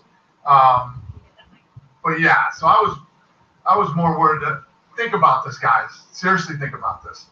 So when we're going, forget the abomination of the heavyweight fight that happened. I mean, the card was so good. You just, all right, we had one bad fight. What are you going to do? One bad fight. But when you look at this card, right, and the fights are all, going, Pettis looks better than he's looked. It looked like when he was the champion, that's how he looked tonight. Yeah, the Felder Perry fight is a war. Those guys are standing toe to toe, bleeding all over the place, going at it. Roundtree has the unbelievable knockout. The Costa fight is unbelievable. And now imagine we're going to these fights, and imagine if the co-main event had stayed in there, because that co-main event would have been ridiculous. And then the main event, I was sitting there seriously going, this might have been the most epic card that we've ever done. And it's hard to say that because we've had so many great cards, but yeah, it was a good night. It was a good night. I'm happy it's behind me and ready to move on to July 28th. But yeah, good night. It's really good night. It was a good night. Dinner right here. Yes. So you were in the cage, obviously, with Brock, and you mentioned that he was excited after when he was sitting next to you. What did you think of kind of Brock's theatrics? I mean, we've seen Brock and DC on a card before. They have, there is some sort of relationship there. What do you think about that? So they've known each other a long time, and the whole wrestling thing, and they talk a lot of shit to each other about wrestling and who would have won in wrestling and who would have done this and that. I know you can ask Cormier about it, but there is a thing with those two on, who would win. And now they're gonna find out. What did you say to him when he pushes, when he pushes DC? What were you saying? We're gonna see. I said, calm down. Yeah. Relax. Stop. We get it. There's gonna be a fight. Calm down. Yeah. Yeah. They were both fighting. See DC push me up against the cage. I'm too old for this shit. You can't be doing that to me. And they were all fired up. Everybody in there was crazy. Then Cormier's little guy starts running over, pushing Brock, and I'm like, this is about to turn into a shit show that the commission is not going to like. So I just tried to get everybody to chill out. Awesome. Last question. Paulo Costa, you mentioned he won a performance bonus tonight. What do you think about his performance? And they released the schedule. You're going to Brazil in September.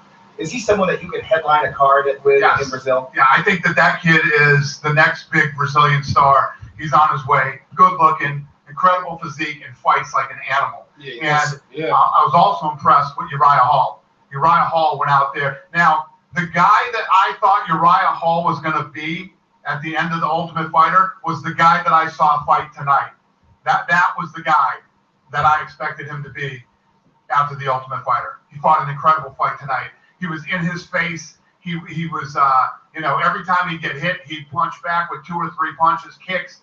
And it was awesome. Great fight.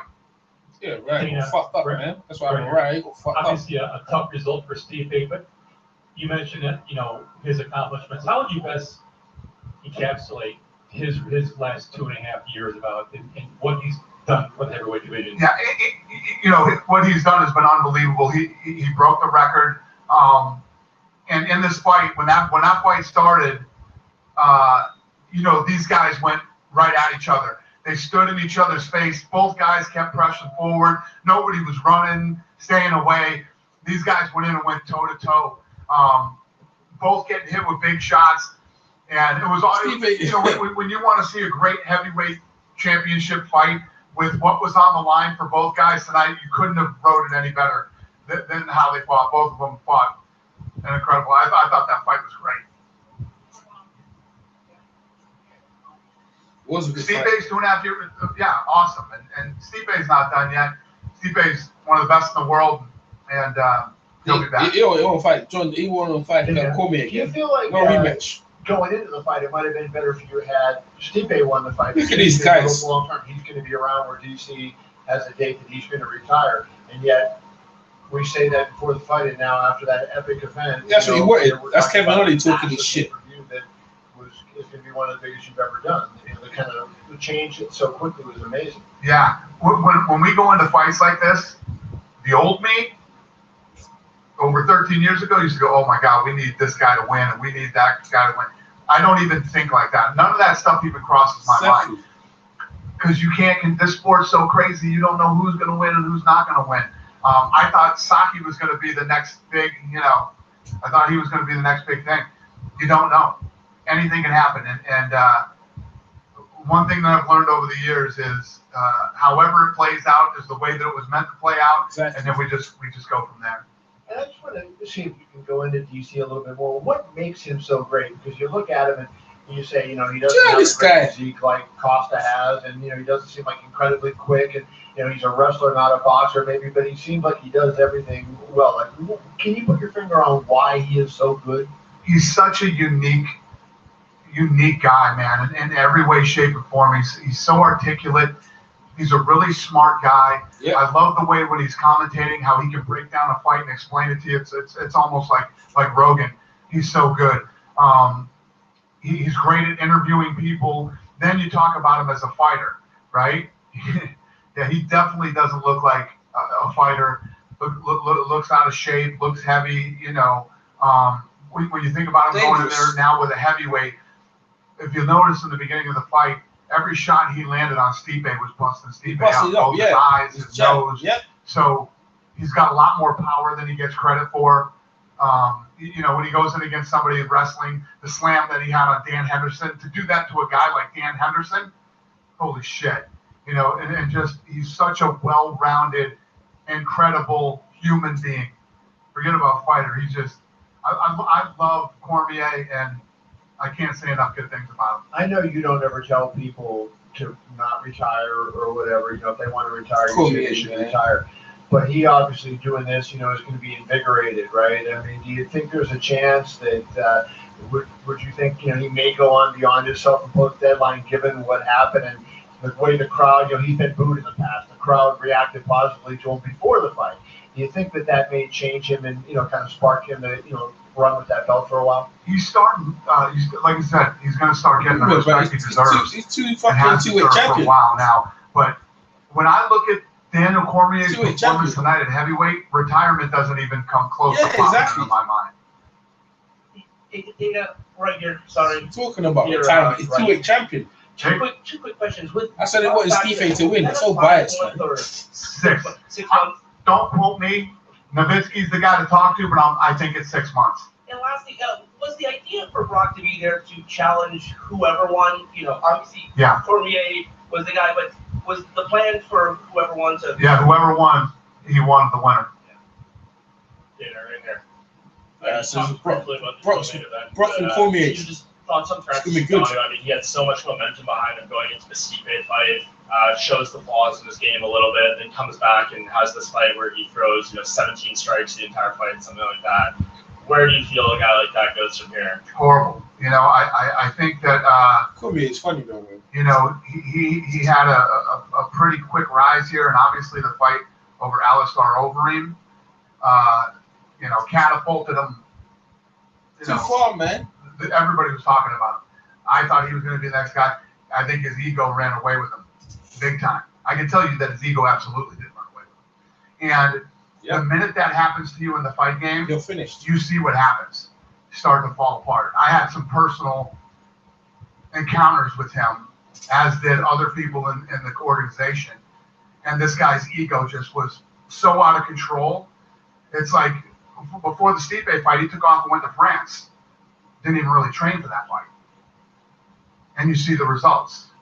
Well, then he comes back and he did train, but ego is what hurt Francis Ngannou. And then what about Derek? I mean, he mentioned that his back was giving him some big problems again going in there, and he admitted that he felt that even though he won, his stock ended up dropping.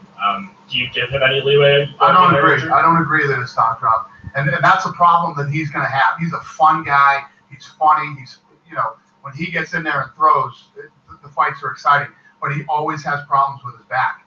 And that is going to be a problem for him, in there with, you don't want to go in there with a bad back with Cormier or, any of these other heavyweights. Nope. And, but I like him. And I don't think that his stock drops at all. He won the fight. If you look at his fights, tell me the last time he was in a boring fight. Yeah, that's true. Tonight. These styles, what's going on, bro? In a boring fight. And like I said, the card was so good tonight. You want to come over these styles? About that. And the heavyweight championship was so good. Yeah, Brock Lesnar, man. Lesnar's getting his title shot. Yep. These styles. Let me add you in. Rafael Assunção, he's 11-1 in the UFC. When it comes to wrestling, these styles always there, bro. He feels like he should be next for TJ. Who does? Rafael Assunção. Okay. On the undercard, do you feel like being 11-1 in this weight class that he's earned that shot?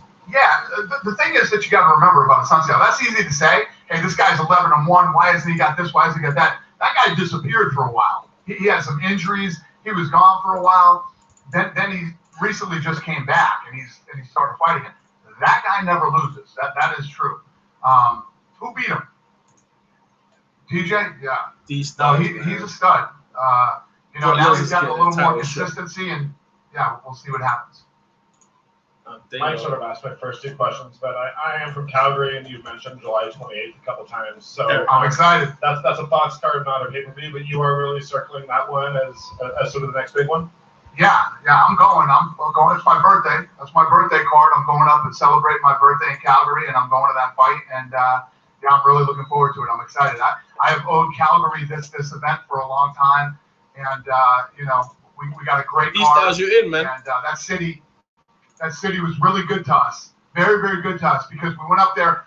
We had one of the best cards we'd ever put together, and literally everybody fell off the card. When you coming out, push me so I can hype the fight. Rest assured, the card will be great. Yo, these styles you think is a work. These styles you think it was a work. The card sunk. These styles think it's a work. And I'm excited to get up there and repay everybody. Yeah, what's up? Yeah, man, you think it's a work, these styles. They look like that's what I think it was a work as well, but the UFC need it. WWE, pushing and push me so I can start. I said, Brock Lesnar's crazy though. Through the mic and the camera, it's crazy. Have a good relationship, and he's not. Last time he came in, he was taking drugs as well. And so yeah, it looked fake. That's right, it did look fake. But he's good. Have you told him I gave it. I can put the link in the chat, man. Let's jump in these stars. Man. These stars are funny. These figures are work. No, probably not. These guys are aware. He lets him know what's going on, and he's in the loop. Actually, I don't think you can put links in the chat. They going funny. Actually, let me see. Nah, they don't let me put links in the chat no more, man. They going stupid. Anyway, you're in. You check your thing. What we do. I added you in, so. But Brock came in. He popped for that thing, but he beat Mark Hunt, who was one of the top guys, world champion. Eric Styles. And, it's a fight that people want to see, and it's definitely a fight that Cormier wants. Cormier wants that fight, and I guarantee if Stipe won, Stipe would have wanted that fight too. And just for clarification, he does still have about 6 months left on his suspension, so this couldn't really happen until I guess around January. I imagine, right? So maybe I got to talk to Cormier. We haven't talked about any of this stuff yet. Cormier's heavyweight champion. He dropped the light heavyweight belt. Belts. What do you want to do? This and that. Maybe he defends his light heavyweight. Yeah, exactly. He said. There we go. He's the guy I would let do that. Cormier defends both belts. You mentioned some Saki earlier on. Where does he go from here, considering how he's 1-2 and he's coming off that first round knockout loss? Yeah, I don't know. I like the kid. He's fun to watch fight. We'll see what's next. I'll get him another fight. Look like a work. DC now heavyweight These champion. is funny, man. He knows, man. Next year, does that make the Bulky and Gustafsson fight possibly for an inter-title fight if that fight's coming way far down the line? No, I wouldn't make that an interim fight. The heavyweight champion is ready to go, and he's got to defend his other title. No. Dana. Hey, I can let Brock Lesnar. Hey. Okay, yeah. Good to hear from you after the fights last night. Israel Adesanya put in a spectacular performance. Okay. I do enough. Just wondered if you could give us your view on. Yeah. Okay, I'll send you a link to that. Nice. Incredible. The kid looks great. First fight against a real. I wanted to see how he could defend Brad Tavares' takedowns, and he did a great job. Wow. And obviously the striking is phenomenal. I mean, his head movement, his striking, the way he moves, everything. He reminds me of a cross between Anderson Silva and John Jones, the way this guy fights. And it's his first fight breaking into the top 10. You're in, bro. And now we'll get him another fight, that will help him. 5-rounder. Looked good for 5 rounds. Looked strong. Never really got tired. So, yeah, I expect big things from that kid. You said you wanted the winner of the Uriah Hall Paulo Costa fight. Is that what he said? Costa versus Adesanya? Sounds like a decent event or something.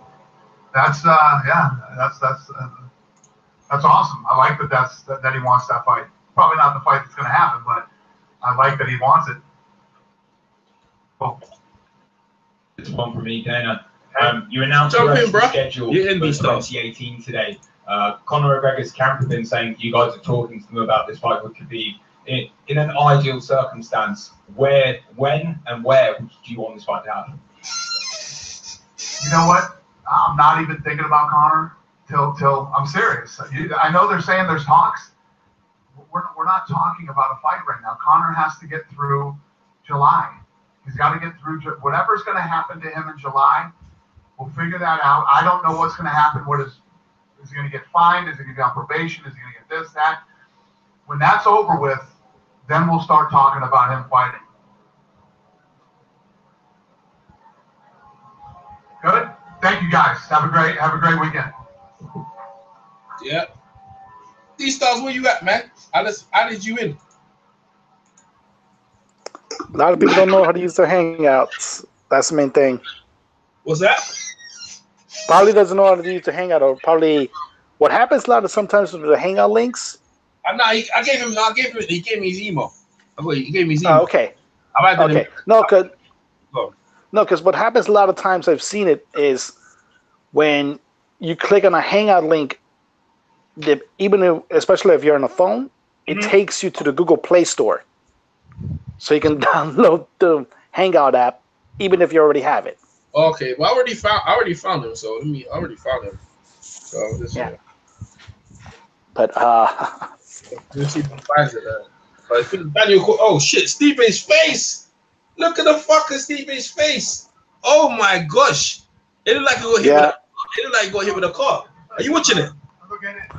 Yeah, I already saw some of the pictures. Well, I expected that. The press conference, the one I put in the chat. No, not yet. I'll send it to you right now. Look at his Daniel, I swear. You look at his face, man. Oh my, Daniel, his face is fucked, bro. Oh my gosh. This face, hey, listen, that face, I've never seen that like. It looked like a truck hit him. 1 minute, let me find that. One second. I ain't seen nothing like it. Look at his face, man. His face is horrible. Where's the bloody thing? Okay. Let me send it to you real quick. Shit, man. Look what he done to Daniel Cormier did to the guy's face. He's got like 500 knife cuts all up his face, man. Oh shit, man. Oh dear little brother. I'm trying to find you as quick as possible. My bad. Well, as soon as you see this, I'm telling you, bro. Oh my days, I've never seen nothing like it. Face is horrid, absolutely horrid. No one do that to my face. I don't know if it's scratches or whatever it is, but his face is just shredded. Not Shredder. You remember Shredder from Teenage Mutant? Yeah, Shredder. Hold on 1 minute. We'll send you right now. You can get in the chat in a minute. D-Star, I don't know where you at, man. I gave you the link, and you're in. So I don't know what's going on. Daniel Cormier, fuck this guy's face up, bro. 1 minute. Okay, let me send it to Daniel. 1 second. There you go. All right, so Daniel, yeah, actually, it's in the chat already, man. What's wrong with you? It's in the chat already. There you go. There you go. Oh, there you go. D-Stars is here. Should be. Oh, Jesus Christ. Yes, yes. Look at his face. Look at his face, man. So this guy did to his face. Yeah, D-Stars, you in? Yeah, there he is. Can you guys hear me? How you doing? Yeah. Right? Yeah. Look at his face, D-Stars. Look at his face. Have you seen it? Whose face? What do you guys thought? I just got on. The press conference, man. The press conference. I'll put it again in the chat, yeah? I'll put it again in the chat. Press the press conference. Look at Stipe's face, man. Look at his face. Oh, he got busted up. Busted up. But this one, no. But have a look. I didn't know it was that bad. He's got like 500 cuts all over his face, man. Or maybe I'm exaggerating, but he's got cuts everywhere. Everywhere. Like I've looked at the guy marked up. It's like someone scratched him. And Cormier is coming on the mic in a minute. Stipe looks wow. Yeah. You watching it? That's horrible. Yeah, it's actually scary, like a horror film. Anyway, D-Stars, you think it was a work, yeah? Not the fight. I mean, the fight was legit, but I think it was a little staged. What happened with Lesnar there? I believe that was staged. I think it was fake, but Lesnar took it. Because when he pushed Cormier, I was like, damn. I mean, that's like, whoa, he's taking it a bit far, isn't it? I don't know. Well, let's think about it for a second, right? So let's look at all the circumstantial evidence, right? Number one, we've been hearing nonstop all week, and this whole promotion that DC isn't a household name, that he needs that fight to make him a big name, or it could be a pay-per-view attraction, blah, blah, blah, blah, blah. So we got that going on, right? And then, of course, they keep the whole Lesnar thing under wraps, right? Like Dana White's been denying that he's been in talks with Lesnar, and all of a sudden he reveals it after the fight, right? So they have Brock Lesnar go to the octagon. He pushes DC, right? And I'm not saying there wasn't people there to break it up, but Dana doesn't look pissed off that happened. Nope. No. I'm just thinking, like, what should be your reaction if that was organic? I honestly think they all got in a room, and then I think Dana was like, "Hey, look, we need to pump this fight up." Okay, so what we need you to do, Lesnar, is because people are going to like EJ Boxing Live's going to come out and say it's that you're doing it to promote the fight, right? So we got to go out there and just shove the guy, and then. Give me the script. Okay. And then you, DC, you're going to say, oh, push me now. I'll knock you out later. You have to say that right after he pushes you. Like it's a WWE promo, cut a promo after he pushes you instead of actually going after him for pushing you. I just feel like this was like a really bad WWE Raw segment. I feel like I'm watching Monday Night Raw right now. Monday Night Raw, oh dear Jesus. And considering how Raw is now, yeah. I mean, this was a little more Raw than Monday Night Raw, but pun intended. But yeah. Hey, you pick. Coming into the fight though, who do you pick? Because I pick Cormier. Who do you pick? I mean, I can't. I feel like if I say it, people are going to be like, "Oh, you're just saying that because you won." Because I didn't do an official prediction, but I felt Cormier was going to win. Yeah, it doesn't matter because I was live on the podcast. I done it before the fight actually started, so no one could tell me. Like no one's gonna. But the reason why I picked him, now first, I didn't think he was going to win like that. Don't get me wrong, but I wasn't expecting that at all. I thought it was going to be like a pretty solid fight, and I thought by round 2 or so, Cormier was going to make it a real boring fight, take him down, control him in the ground, use his wrestling. That's what I thought was going to happen, right? But I think what I kind of suspected was true is that Cormier he's a heavyweight. That's what he is. He may not be as tall as a heavyweight, but height. This has nothing to do with your bone structure. Like, you know what I mean? It has nothing to do with that. So Cormier is, he's a heavyweight, and I think he feels comfortable at this weight. He doesn't have to kill himself to make weight. I think he's healthier at this weight. I think he's stronger at this weight. This is his weight class right here. He is the kingpin of the heavyweight division. Well, the thing is, he got the better resume, everything. He's same height as Mike Tyson, like 5'11". 5'6", right the same height. Like you said, the stocky build. But his resume is far superior. Like the thing is, I think with Stipe, I think at the time he knocked this guy, that guy, and they were hyping him. But when it came down to it, he learned so much from John Jones because he's done the same thing to John Jones did to him. That one where he stops the guy's jab and he throws his right hand straight down the pipe, and he was catching Stipe with it twice. And Stipe tried to land his right hand, and he slipped under Stipe's right hand as well, which is good. That's Stipe's number one punch. He went straight to it. And then Stipe, the idiot, standing close to Daniel Cormier, because Daniel Cormier is a better wrestler than him. He's an Olympic wrestler, so he was going to go down to the ground. And then Cormier was kicking him. And he was like, okay. And then Cormier, when he landed that right hand, I was like, yeah, with the knuckles. It was over, man. I think a lot of times, Stipe is a very good fighter, but like in terms of Daniel Cormier knows how to fight big guys, man. I see him throw over that giant. What's that guy, the Brazilian giant? I see him throw guys over his back, man. Oh, Silva, Silva. I mean, look, you have to look no further than his domination over, oh my God, what's the guy's name? Yeah, the name will come to me. Yeah, it'll come to. I know what you're talking about. They're just throwing guys over his head, man. That's what it made so good when John Jones beat him. Just shows how good John Jones is. Like, fuck's sake. Like, Brock Lesnar. Brock Lesnar gonna get fucked up. Like, seriously fucked up, bro. Like Josh Barnett. Josh Barnett.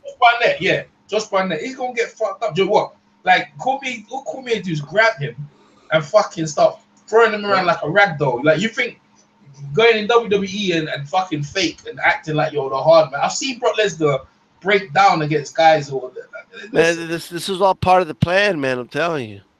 It's gonna do some pay-per-view numbers though, because you got all the WWE idiots coming in. Well, I'll tell you what though, it's gonna encourage a lot of people to start doing the WWE stuff if it works. I mean, I would if I knew it was gonna work. And I was gonna fight you, EJ. We're gonna have a pay-per-view. I tell you to push me. You know what I mean? So I'll be like, hey, make sure you push me, and then I'm gonna, and then I'm gonna cut a promo on you, like right in the middle of the ring. You know, yeah, you're gonna cut a promo. But you know what? Anything with WWE, I see these styles coming in, man. And then, oh man, it's a word. But you know what? Yeah, I mean, listen, the UFC need it. Their number one work guy, Conor McGregor's gone. Their Ronda Rousey's in the WWE. She's their other bloody hype machine. They made a trade, yeah. Yeah. They made a trade. That's all it was. Literally, yeah. You know, with Ronda Rousey over there. Ronda Rousey ain't doing shit in the WWE. I see some of her matches. I said she's whack. She's too stiff. Man. She's too stiff. I don't know. I think she's doing good, to be honest with you. Think so? I don't think so. She's champion. They made her champion yet. No, they're not made a trade. They probably will at SummerSlam. But to be, I mean, if you're probably right, but they should wait till WrestleMania, but they're not going to do that because they don't have patience nowadays. But. Oh no! Their plan is to have a WrestleMania. It just this is how messed up WWE booking is, and how short term it is. Mm-hmm. Around the time WrestleMania was out, supposedly it was going to be Rousey versus Asuka for whatever title. Yeah. Okay. That they even made Asuka change her finisher so it can mimic Rousey's. And then somewhere along the lines, they decided, hey, let's just end the streak of this woman that we've built almost a 2-year undefeated reign. And now we're going to have the main event. Well, it would be a nice main event. Rousey versus Charlotte Flair. Now, granted, Charlotte Flair is good. That's a good one. I like that. Yeah, that's a good one. But the bad thing about it is, they're probably going to change their mind again. Look what happened in their last pay-per-view. That's what happened in their last pay-per-view, Money in the Bank. They put themselves in a bad position, putting her Nia Jax, because you can't have Nia look weak against a rookie like Rousey, but you can't have Rousey lose. So that's why they had Bliss win the Money in the Bank and then have her cash in the same night. I mean, in my opinion, if you're gonna give her the belt before Mania, they should have just done it then, you know. But that's just another story. I get injured because she's so freaking stiff. Stiff, man. I mean, give her the belt. You think so? I don't know, man. I think should be pretty good. Go ahead. No, I think Rousey looks really good in the ring. To be honest with you, I really do. Well, yeah. I see one of her. She look old. There's women that have been there for years and they're nowhere near as good as that. So, hey, you know what? Well, I guess so. Then you can say that. A lot of it has to do with the opponents, though, EJ. Like she's faced. We'll admit it. Like on TV wise, she's faced Stephanie McMahon and then Nia Jax. Not exactly the most high flyer competition. Yeah. So that's something that can take into account. You put in there against Asuka. Asuka can, carry her in the match. Asuka can not quicker. Oh no! Oh yeah, Asuka will make you look good no matter what. Yeah. Because she's that much of a professional. Charlotte will definitely make you look good. Charlotte Flair can pull out matches of the year out of her bag at least 3 or 4 times a year. I'll be honest with you, AJ. She looks better than the Bella twins do to me in the ring. These girls have been there for years. I believe you because I like them girls are terrible. But you know the thing is, I think like she's not even a draw.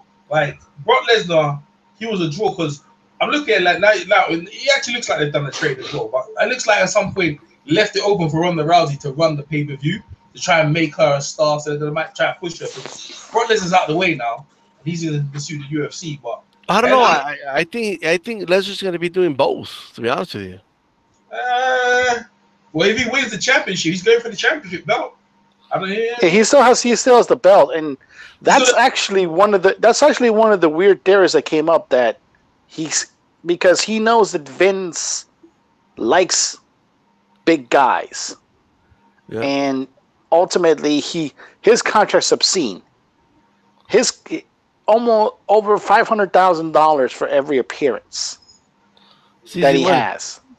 Easy money. So what is to stop Brock Lesnar from showing up to fight Daniel Cormier, still having the WWE Universal Championship on it? It gives the WWE credibility that the guy is a tough dude. But everyone knows I've seen him get his ass whooped. And he takes steroids as well. Like against Mark Hunt. Mark Hunt should turn up outside the fucking thing and beat his ass. And you know what?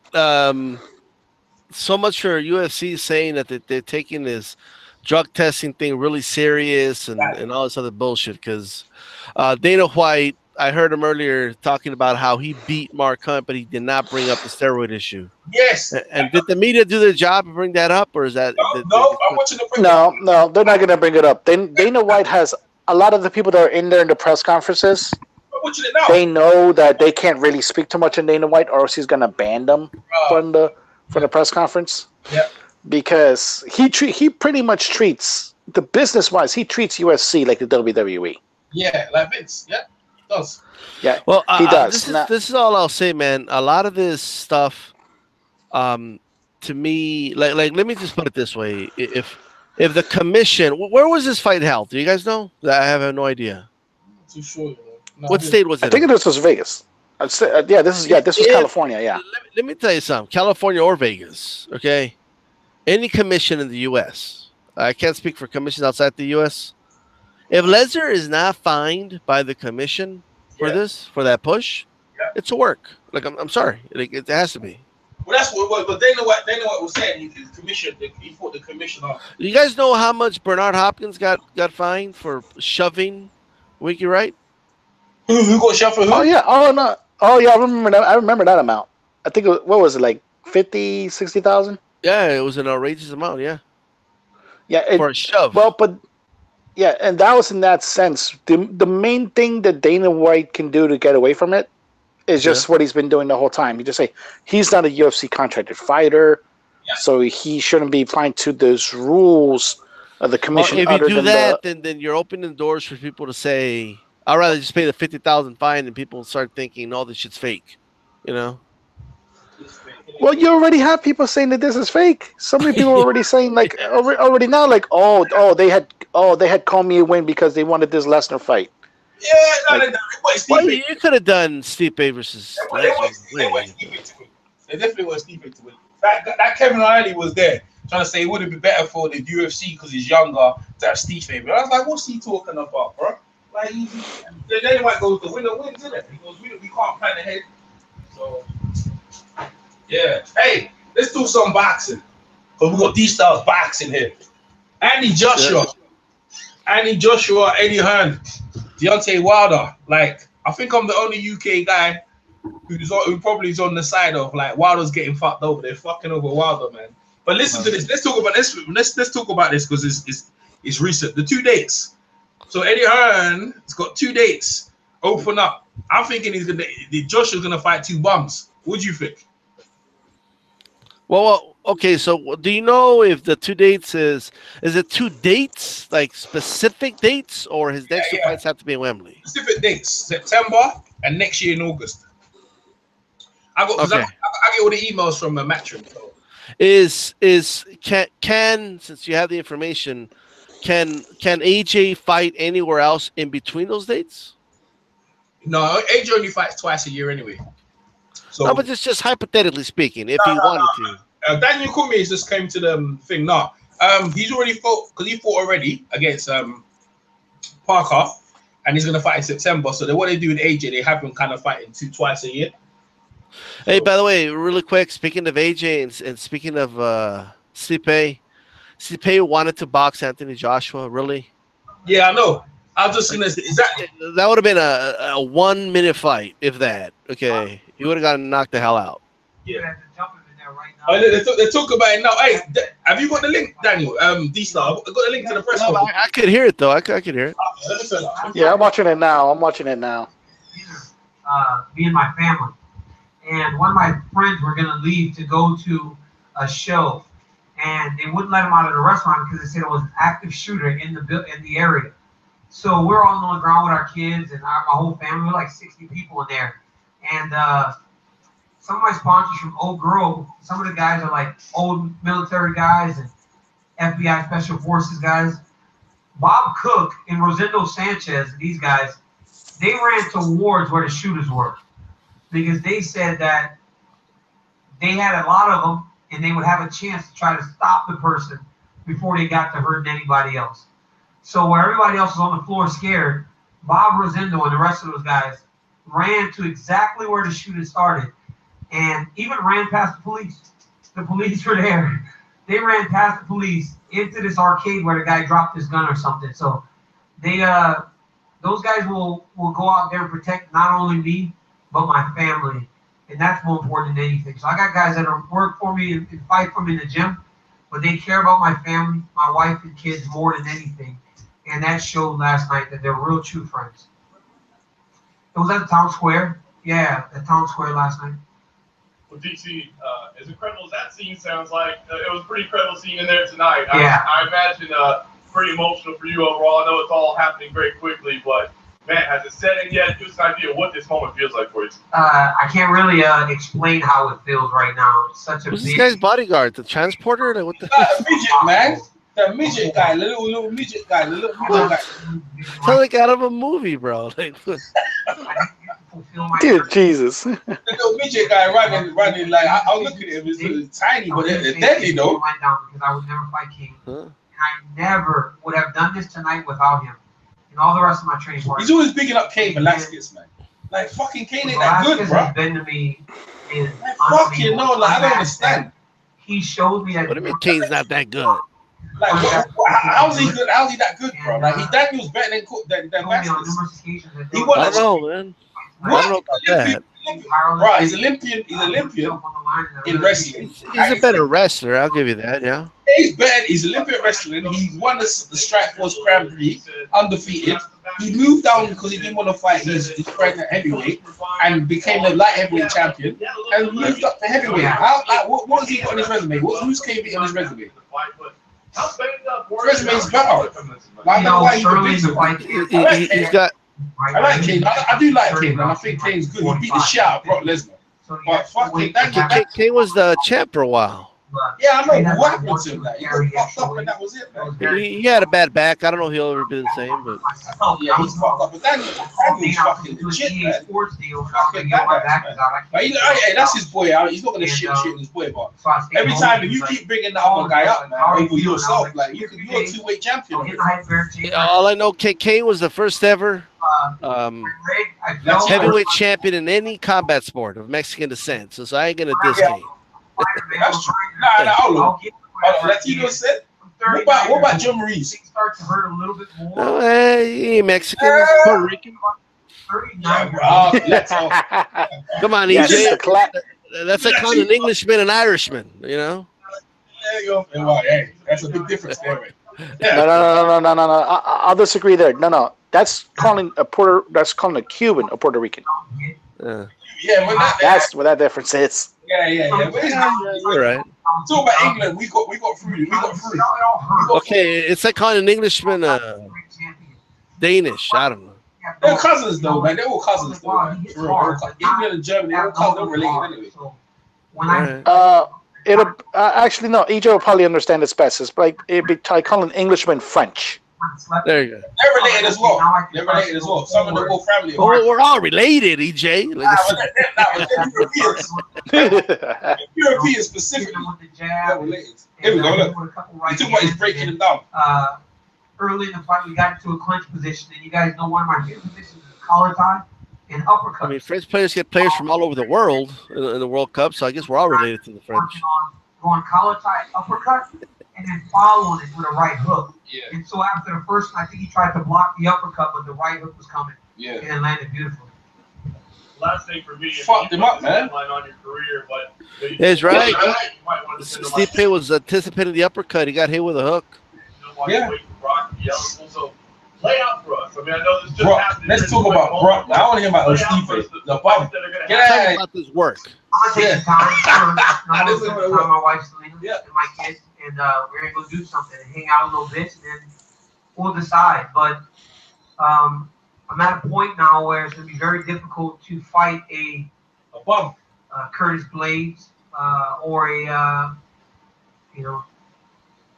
I don't even know who's coming up at 205. To be honest with you, I don't really know who. Maybe Gustafsson fights well in August, but last time Gustafsson and I fought, we made no money. Like, he's got all these fans, but so he's talking about a draw. So he's trying to be a G. He's about a draw, trying to get that money. I told you so much less money. I mean, I fight Brock Lesnar, I'm getting paid.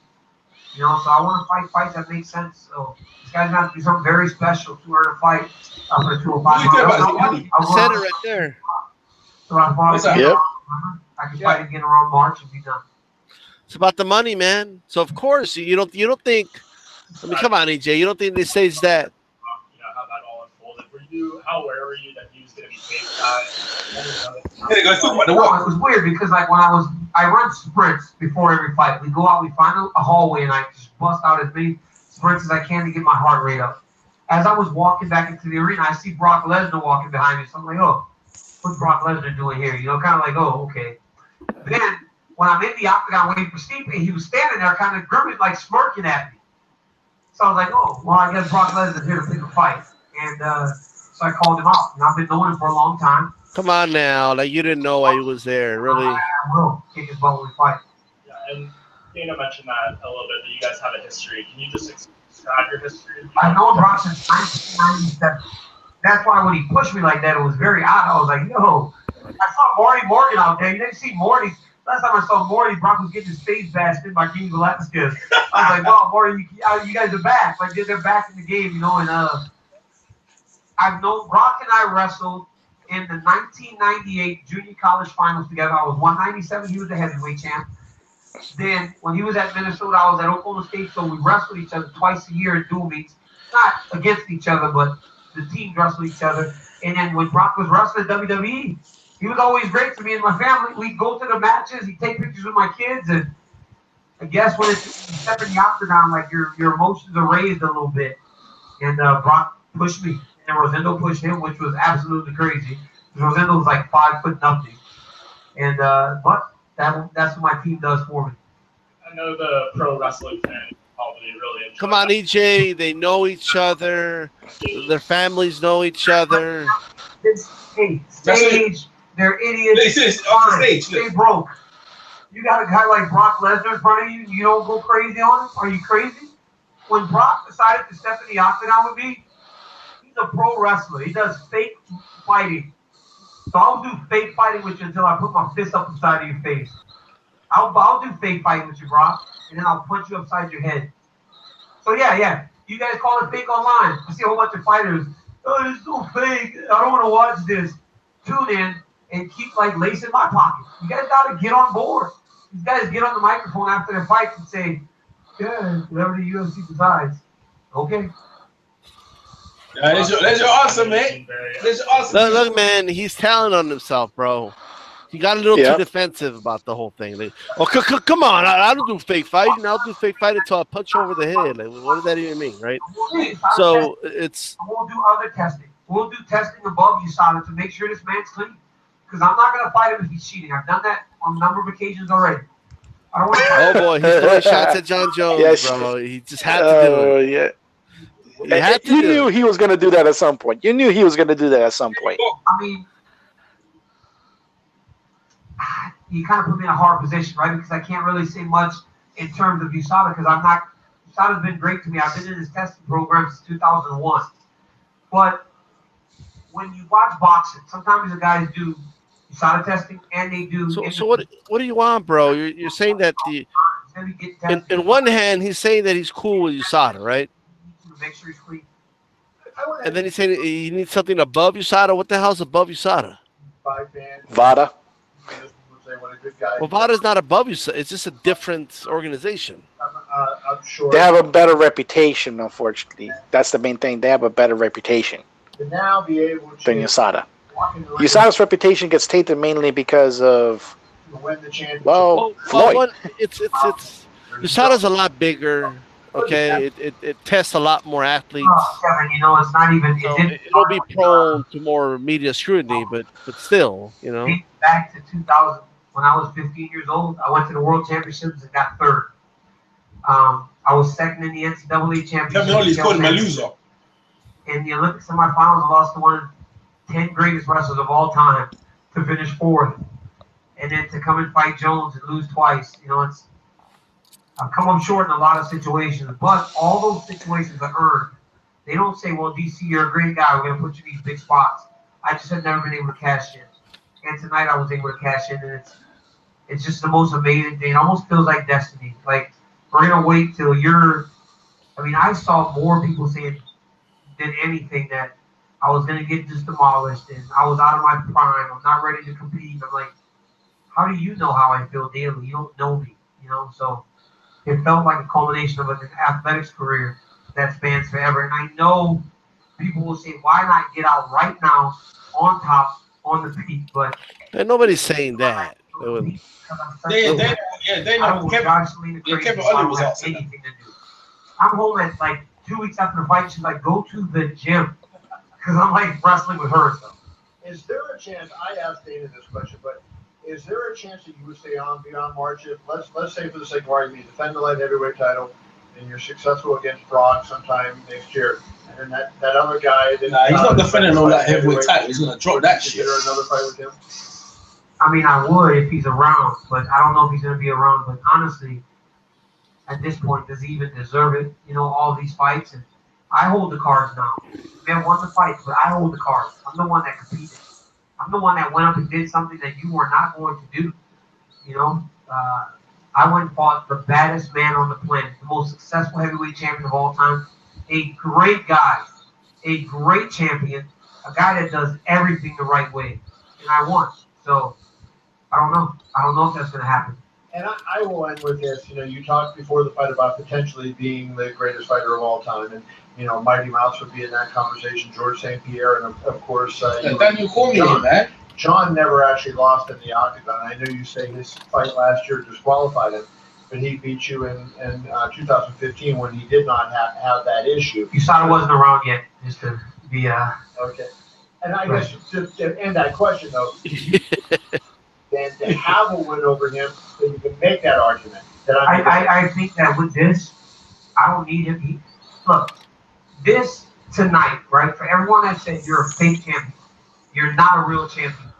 Can't question this one, right? You may question that light heavyweight title. You can question it to the grave. But I have something completely separate from him, and I'm very grateful for it because that's true. You got that give it back to him. How much I beat but you know what? That ghost is gonna follow his ass to the grave. Hey, listen, I can see him defending the belt, man. Drop the light heavyweight, because he never beat John Jones, isn't it? And the heavyweight when he won, isn't it? Right. I mean, look. Here's what I'll say, man. Look, in all seriousness, so sometimes you're gonna run into that guy that you just can't beat. You know what I mean? Like it's just.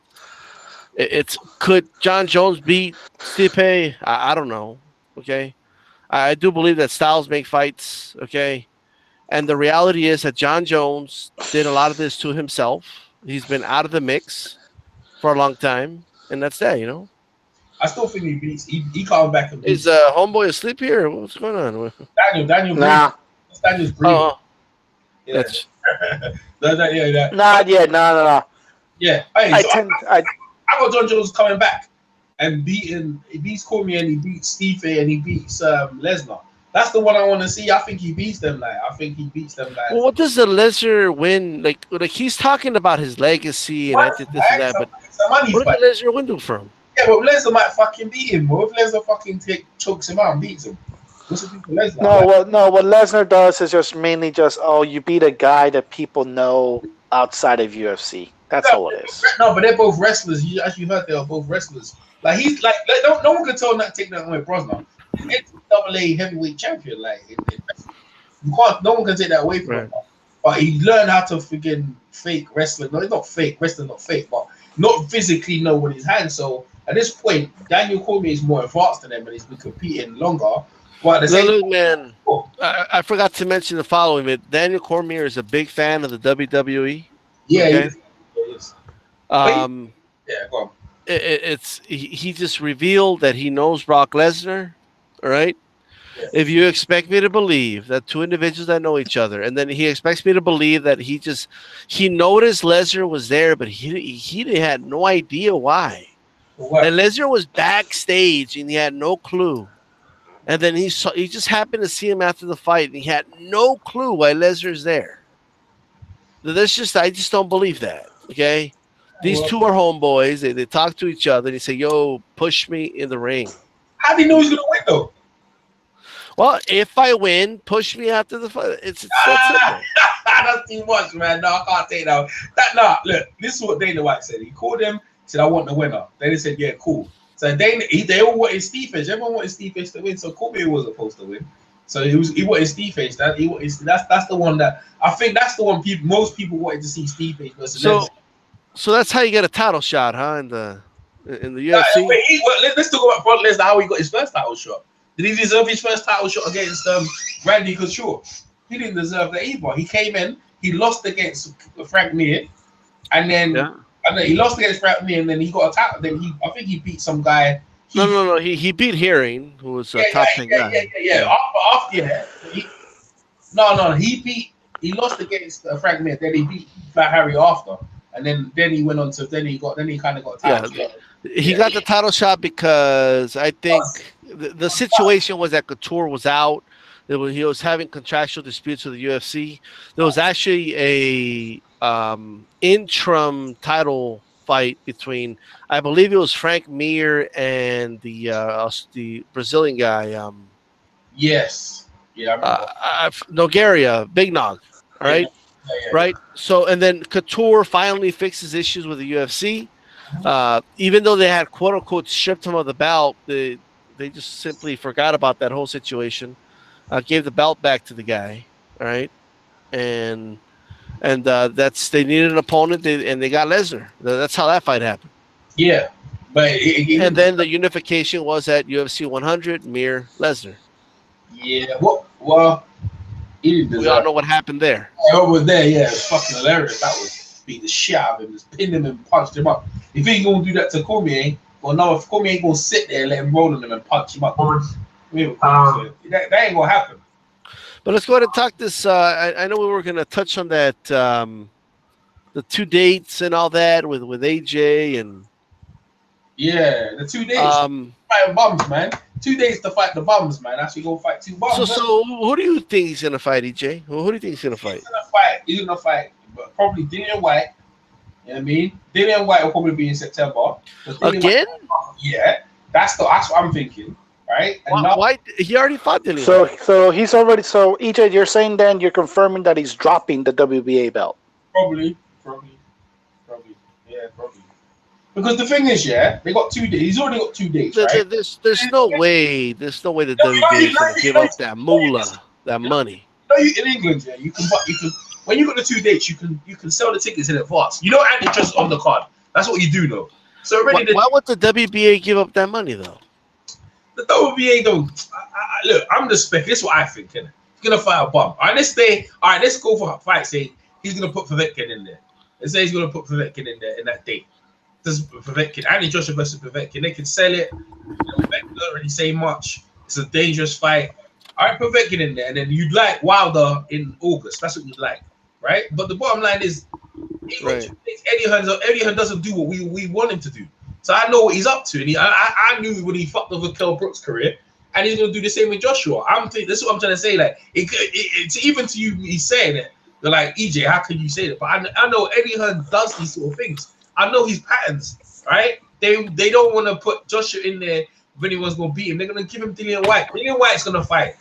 I think it's this month, and they're gonna say the winner of this is gonna. You've got a shot. You've got a shot in bloody September against Thingy.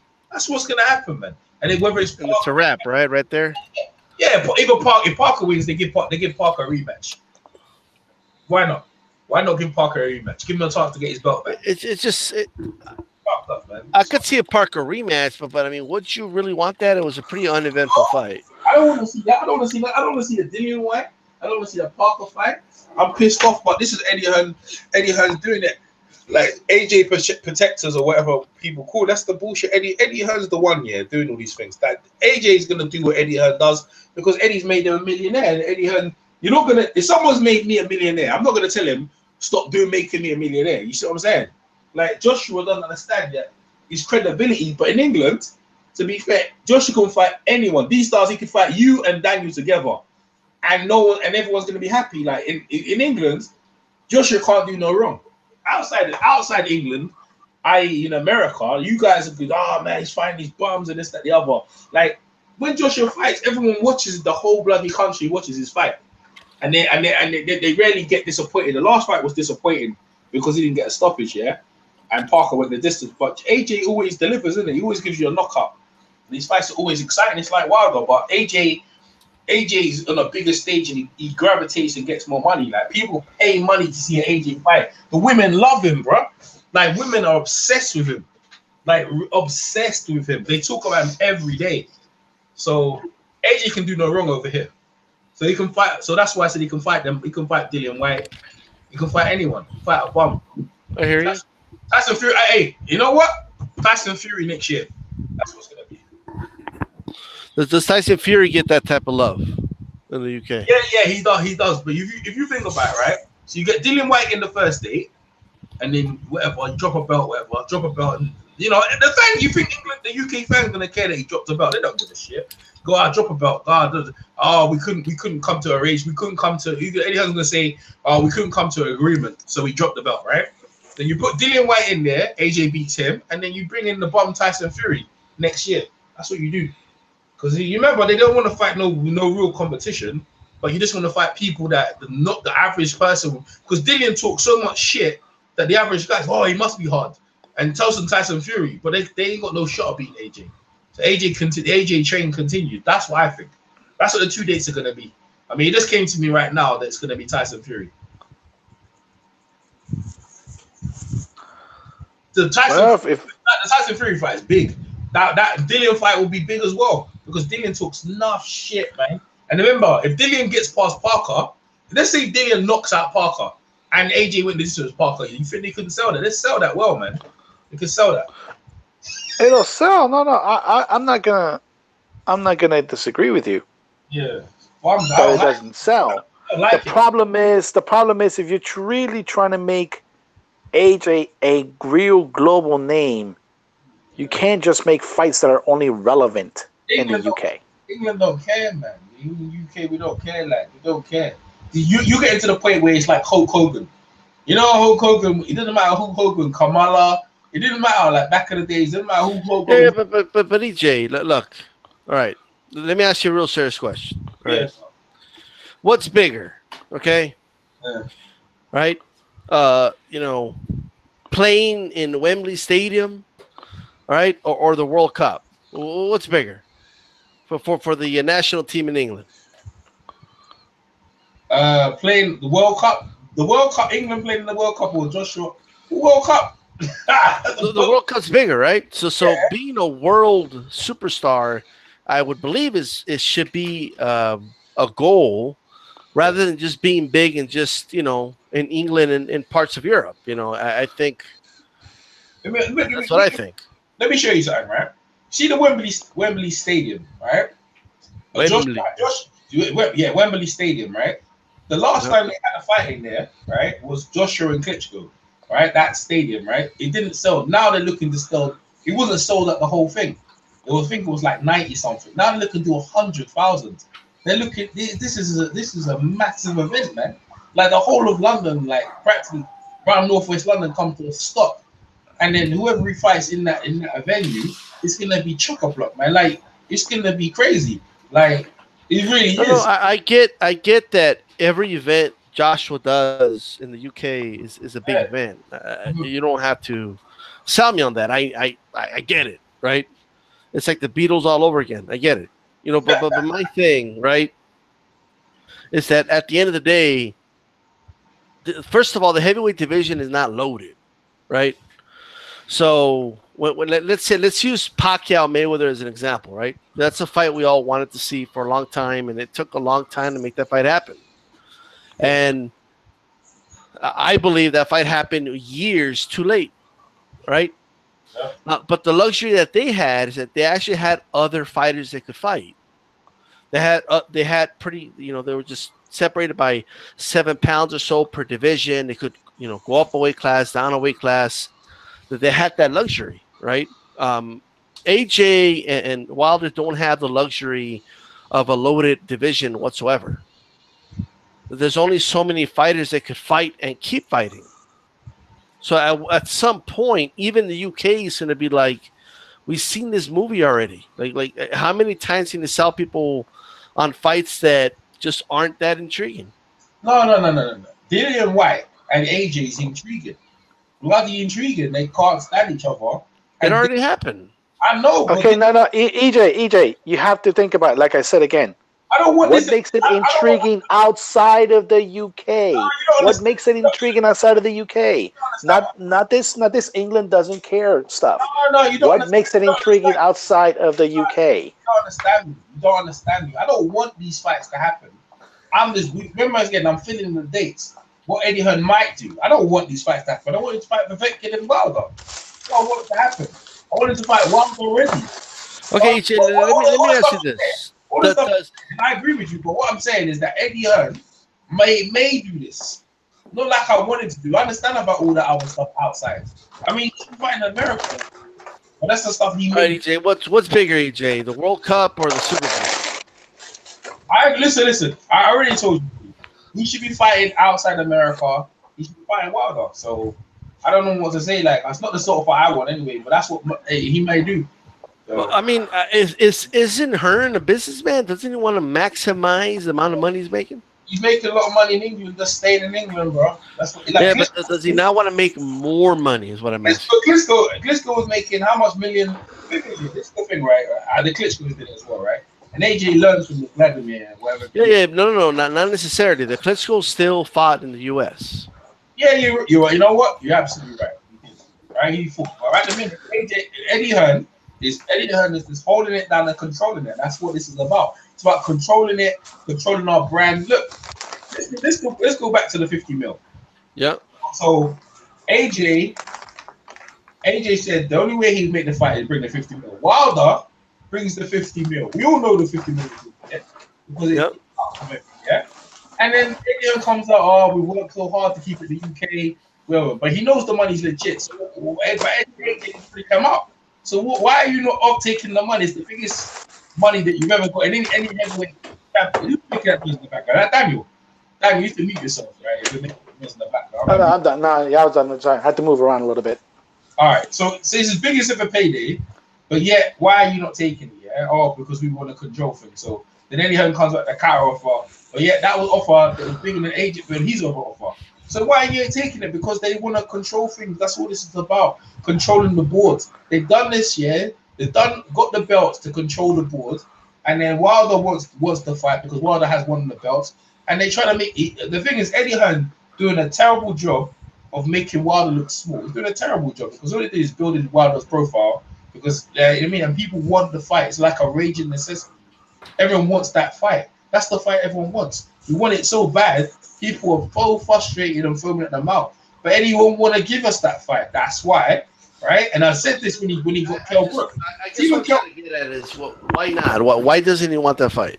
Why? Because he's freaking scared. He's scared this guy might lose. Kell Brook beat Sean Porter.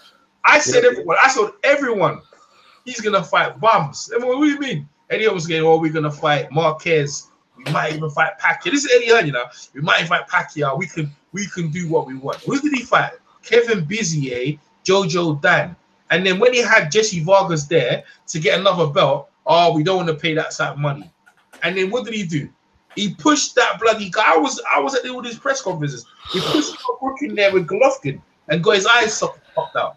Then on top of that, goes, you still need to defend your IBF belt, and got the other eye popped out. That's what Eddie Hearn does. Like Eddie Hearn is a self-confessed that he says that he's a coward. He admits that he's a coward, right? When did he confess this? When did this happen? On IFL, when they have their hour-long videos with Coogan, he admits he's a coward. He's never fought in his life. He doesn't like no physical altercation. So when he, okay. So when he's thinking, so this is what I'm trying to tell you on his mindset. So when you're talking about tough stuff, he's like, they try and get himself out of it. And when they're trying to get himself out of it, it's making the boxer weak. Therefore, the boxer gets beat up. If you're going to keep AJ fighting Dillian White and Tyson Fury, by the time he gets the Wilder, he's going to get fucked up. Like, how are you going to, by the time he gets the Wilder, and this is what I'm trying to say to you, the goal for Eddie Hearn is, and he'll tell you, is to make these guys millions of dollars that they have money in the bank. It's not for legacy. Eddie said, I don't care about legacy. I've made all these great fights and there's no money in the bank, which is true. We've got a lot of fighters with great legacies, but they've got no money in the bank. Eddie Hearn's like, I'm going to make you millions of dollars. Don't worry about your legacy. I'm going to bump. That's what he says. So when I'm telling you, that's how his mindset, and this is what I've talked to the man. That's how he thinks. But if it's $50 million, they don't care. He's not gonna sell Joshua out for $50 million. And they're not gonna sell Joshua out for $50 million. It's a stadium fight and the pay-per-view fight. They're gonna earn it's not selling out if you feel you can win. No, they don't feel they can win. That's the whole point. Even if they could win this, don't you think this fight would have been sold already? Don't you think? I do agree that the common denominator here is Eddie Hearn. Okay, he doesn't want to. At some point, though, Joshua has to step up and say, "Look, I want to fight." No. Joshua don't do that. So this is what I've been with Joshua a couple of times, right? Joshua is the type of guy, right? And let me give you a little background on Joshua. So Joshua, when he was Olympian, yeah. I think he was selling some drugs, and they found out he was selling some drugs. And what the Olympians did at the time, I'm not gonna say the name, whoever, they covered it over, and they said, like, obviously, like, you owe us one. So what Joshua then done with them is that that's why he trains in Sheffield, where the Olympic with Robert McCracken. Robert McCracken was the kind of, I think he was overseeing at the time when Joshua was going to the Olympics. So that's why he's affiliated with the Olympics. That's why they look after him. They actually changed the system where basically pro coaches could be an amateur, and amateur coaches could go in pros corners. The reason why they did that, right, is to keep Ron McCracken said he's staying with the amateurs. So what Eddie Hearn and the British board and sat down, they made amateur coaches can go in the pro corners. They actually made that official. So that's why Rob McCracken can now there be in the corner, because everyone thought Sims was the coach. Sims was never the coach. It was always Rob McCracken behind the scenes. Anyways, yeah. So because he's loyal to the Olympic setup, right? Loyal to the Olympic setup, he doesn't do nothing without their advice. And because Eddie Hearn's involved, he leaves Eddie Hearn to do this stuff. So Eddie Hearn's told him, Josh, you just go and relax. Go on summer, go on holiday. I'll sort this out. Trust me, by the time I've done it, you're going to get millions of money. But on the offhand, Coogan, this is where Coogan's good, yeah? Coogan caught Joshua on the offhand. So Joshua, what will it take to make this fight? So Joshua could have kindly said 50 mil. And that's how that whole thing came about. It wasn't official. And that's what Eddie Hearn's trying to say, well, it's not official platform. And he probably, you know what I mean? He probably berated Coogan and told Coogan, what the fuck? Why did you put that video out for? Blah, blah, blah. Because what do you mean? Coogan's like us. He wants why this fight's not happening. Eddie Hearn's the reason why this fight's not happening. There's no other reason. Yeah. Joshua will not do anything without Eddie. Give me another example. Eddie said, yeah, Wilder's got Joshua's number. Wilder actually calls Joshua, like we're talking now, and says, come on, let's make the fight. You know what Joshua does? He puts the phone on loudspeaker so Eddie can hear everything. Because he's paranoid of thinking Eddie needs to know what's going on. That's what Joshua does. Let's Eddie Hearn listen to the whole. But I mean, what's Eddie Hearn going to do? Fire him? Like, but listen, because of the drug situation, it goes back to that thing again. It goes back to obviously security, because they looked out for him when he was, this shit was really bad. It could have stained him. He could have went to jail for it. But they vouched for him and sorted him out for him. He feels indebted. He feels indebted to them. That's what this is about. That's why he does. That's why you don't talk. So you kind of get an idea that he doesn't want to say anything out of going the thing. I mean, he should really get independence from them, but he doesn't want to do anything, because if you look at it, Eddie Hearn has made him millions, bro. He's helped, but it's just also do his own hard work. But they've earned millions together. So why would you want to ruin that partnership because of just to make one fight? I mean, you're not going to do that. So that's why this is. Well, okay. It's not just a random fight. It's the fight. Yeah, I know. Listen, I think it's only one belt. Yeah, but Klitschko didn't care about the WBC, so why should Joshua? No, it's not that he didn't care about the WBC. His brother had the belt. Yeah, but his brother brother vacated the belt. But his brother vacated the belt, and then they gave it to Wilder. His brother left the belt for ages. Why didn't Klitschko go for it? Well, they didn't give it to Wilder. Areola and Stavern. He could have challenged it. Yeah, if he really wanted, he could have challenged it. No. Well, not necessarily. You got to look at the timeline. So there was some mandatories that Vladimir Klitschko had to fight. It wasn't that simple. Klitschko didn't. He didn't just vacate belts. So it's, if you remember, the WBC had Stavern and Areola for whatever reason, 1 and 2. They fought for the belt. They had another fight. Okay, they had a fight before that. Yeah. Right, to determine, I guess, the number 1 contender, and then Klitschko retired, and they did it again. Yeah. Right? So anyway, long story short, and then Wilder, he got the title shot. So it's not Klitschko couldn't just jump in front of that line. Listen. You see the thing what Lennox Lewis did, right? When Lennox Lewis won all the belts, what he did, you write to all the sanctioning bodies saying, "I'm challenging for the WBC." Then you write to the WBC, "Yeah, I'm challenging for your belt." They would say, "Yeah, cool, great. I'm challenging for your belt, and I'm going to put all my other belts on the line." And then obviously you inform Wilder. He could have did that, but he didn't want to. What my point is, he didn't. They don't really care about the WBC belt because Vladimir didn't care. So at this point, this is the thing. Who's the linear champion? And who was the last guy to have all the belts? It was Tyson Fury. So they're going to go that route. Yeah, so that's what I'm saying. That's if you look at it, right? That wasn't all the belts, but yeah. Yeah, okay, all right. You're right. It wasn't all the belts. But in terms of have that champion, because Dillian White, the reason why he was Dillian White in that fight, Dillian White says hellacious thing. Dillian White was the first one to say AJ had the drug. Dillian White was the first one to say his name not Anthony Joshua. Why you tell everyone your real name? Your name is Femi. That's where that comes from, Big Femi, right? Then Dillian White also was the first one to say, Anthony Joshua, tell everyone why you sell drugs. You sell drugs to little kids. And this is true, right? This is true. Dillian said all these things in the build-up. Joshua still wants to punch him up. So Joshua used to sell drugs, right? I don't think he still sells drugs right now. No, of course, obviously not. Look, I don't know the full story of Anthony Joshua, but all I know is I don't want to see him fight Dillian White again. Right? I don't want to see either, but I just like you asked me to see what the 2 dates were, so I just told you. What? Okay. I just hope it doesn't happen, but I want Povetkin or Wilder in the first one in September, and that's the way. So what is Wembley offering them? What type of money are we talking here? Or is it just are they just giving the venue to them or? Yeah. Well, he's obviously he's got 2 deals with Wembley.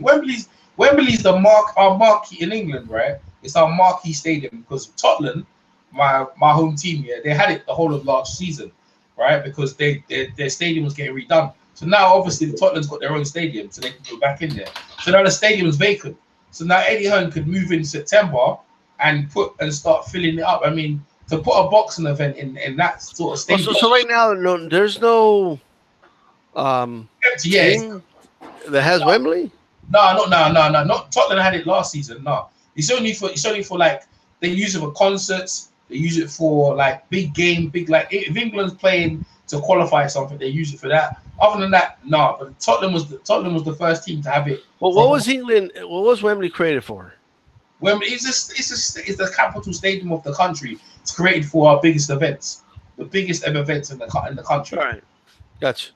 Yeah, so anything happens. It's like obviously like what you have over there. What's your biggest? You got loads of stadiums, but I think one of your biggest stadiums back in the days was the Pontiac Dome in Michigan. The WrestleMania 3, but that's not there no more. I mean, it is there, but it's not there. No, the Silver Dome got torn down, but I remember the Sky Dome in Toronto. You used to have that one as well. I don't know. That's Canada, but that's Canada. There's well, EJ, there's no real stadium here in the U.S. that doesn't have a purpose. That's the whole thing. Like every major stadium has a team, whether it's college or pro. Well, England, like I said, England they use the cricket. What we do have here are arena. Like I know, like the T-Mobile Arena, right? Or like the MGM Grand was literally created for boxing. They're all arenas, but see the stadium, like I said, it has events like you got concerts, you may have rugby, you may have mostly have. But to kind of put it in perspective here, so to answer your question, that there's no go to arena for the U.S. Like you know what I mean? Like there's no every arena here. It's either by a college team, a pro football team. No, we have that. We have that. But I'm talking about Wembley Stadium specifically. Is the marquee arena that everyone it's the major. No, I guess what I'm trying to say is that's what we're saying. Marquee arena. Yeah. That's what we're saying. Like we don't have a specific arena. That actually goes into certain events. It just depends on your market. Whether you go to LA, whether you go to New York. The only arena right now that I know of that doesn't have a team that is in a somewhat major American city is the Pepsi Center in Kansas City. And that may change in a couple of years because the NBA is looking to expand there. Yeah, but they're arenas. This is, like I said, this is a stadium. So arenas is much small. In England, the arenas are much smaller than the stadiums. Stadiums are smaller. Right. But I guess we don't have a marquee location. So him getting it, right? So you're talking about 100. I think the capacity is 110,000 or something like that. So Eddie Hearn's looking to fill it. It will fill it. All right, like when they fought Klitschko, it wasn't filled. It was 98, or so they said. It was 70, but it wasn't 100. He's looking to fill it to 100. So if Wembley is for hosting, big events and concerts and all this other stuff, right? Yeah. Well, why don't they just make it a dome? No, it can shut. It can shut. Yeah, it can shut at night. It can shut. It could shut. So what's all this talk I've been hearing about? We can't do the fight in Wembley during this time of year because it might rain and all this other stuff I was hearing. Nah, I think that was Cardiff, man. I'm not too sure. I think that was Cardiff, man. I think Wembley can shut, man. The dome can shut. You just got to think. Like that was Eddie making excuses. Yeah, and also Tottenham. Like I said, Tottenham had the stadium. So now he's got two dates. So there's opponents you'd like. And there's opponents that Eddie Hearn's gonna put in there. You know what I mean? Like you're gonna put him in there with Povetkin. I'd want him in there with Povetkin. Of course you would, because you want him. Wilder fought just because he's a tough guy. So put him in a Povetkin. Povetkin deserves his shot. Why is he not getting his shot? Right? I call him Povetkin. I got Povetkin. Like PD. I got Povetkin. Oh, I'd have to get Povetkin as well. But again, it's like after gonna get fight week and weigh in and how's he looking? A bit closer. You could but this is now out thinking. I think maybe Povetkin can win, but close to the fight, I'll probably change my mind or maybe not. But that's the fight you want. You want the Povetkin. Then next August, you want the Wilder fight. Very simple. So what's the problem here? The problem is Eddie Hearn is a dodgy shyster. That's what he is, mate. You never get what you think what you're gonna get from him. So I would kind of work out what he's up to, and he's probably gonna put the winner out of bloody Dillian White and Parker in that bloody arena. Right. That's what he's probably gonna do. Not like and then just piss him. And people still gonna buy the tickets because the tickets will be sold in advance. Josh is gonna be in the card. Eddie Hearn said this is how it works, right? Josh is gonna be in there. Eddie Hearn says it. So the tickets go on the thing. Who's he fighting? And they go, but Josh was fighting. People just buy the tickets, man. They buy the tickets outright, even before Josh has even fought, even in there. That's what they're gonna do. Way before with the. Yeah, but the question is, I mean, for how much will they sell them? Because they say expensive. Oh, Josh's tickets are hot. They're hot in town, man. No. I get that, but you can't compare. Like, I mean, I get that they're hot. I'm sure when England plays in Wembley against another nation, I'm sure those tickets are hot too. But what I'm saying is, it depends who you're facing. It's as far as how much money that's going to cost. When Mayweather fought, when Mayweather fights, I mean, those tickets are hot. You know what I mean? But who he fights really determines how much those tickets are going to cost. Yes, I understand that. But like I said to you, it's usually the opponents are never going to generate that much money as AJ. AJ and Eddie Hearn decide that, so they've already got a set price already. It's not nothing to do with the opponent. They're cutting themselves short, is what they're doing. So, hey, listen, I agree. Hey, listen. I don't know if they're selling them in advance, like you're saying, but what I will say is, why wouldn't you wait? Since they're going to buy them anyway, since it's AJ, right? Why not try and see if that opponent can get bigger pricing out of those tickets? The opponents, the opponent, like I said to you, it's the AJ show. The opponent's just turning up for AJ to slaughter. That's all this is about. So you're telling me right now, front row ticket in Wembley Stadium, right? The first 15 rows, the tickets are going to cost the same, whether he's fighting Dillian White or Deontay Wilder. They're expensive, But yeah, probably, yeah. They're probably expensive, probably like 6,000, 7,000, 10,000. They're expensive though. I haven't seen the figures, but I know that much. They're usually about 10,000. Because I do know that in the UK you're not required to release those figures. No, exactly. But I usually know because when I talk to people, because when I got my media pass, I go and talk to the people who bought the tickets. So they buy VIP, so they get food and all these other things along with that ticket in it. So they get special treatment. So we know Dan Raphael's getting those tickets with all that food. Yeah, Fat Dan will get one. Yeah, so he'll get one. Yeah, so when they get that ticket, probably usually how much comes up to about $5,000 because it's just fighting whoever in the stadium. It's gonna be 10. That's fucking a lot of money, man. In England, 10 grand for a ticket, one ticket. That's how much they're gonna be going for them. So Josh is like the hottest ticket in town. So you're right about the figures. But then imagine that's the front row. Each 10 grand, and then you're making money on the pay-per-view as well. So they make way less. They make a nice look. They make more money in America. We understand that. It does make more money in America. But again, they're just trying to hold on to what they have. They know eventually they're gonna have to go to America. But if they don't need to for now, they're just gonna hold on to it because they're gonna show that we're a draw. And if you want to, you're gonna have to come over here. Let me put it this way: if you're a Wilder's team, what do you do to make this fight happen, EJ? Wilder's done everything he needs to do. There's nothing. Wilder's not doing nothing.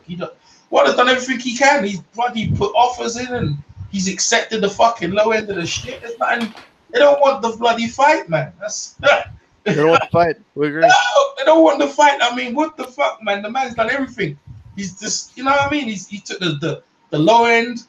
They asked 50 grand. They asked for 50 mil. He gave them 50 mil. I mean, what does the man have to do to get if they don't want the fight, man?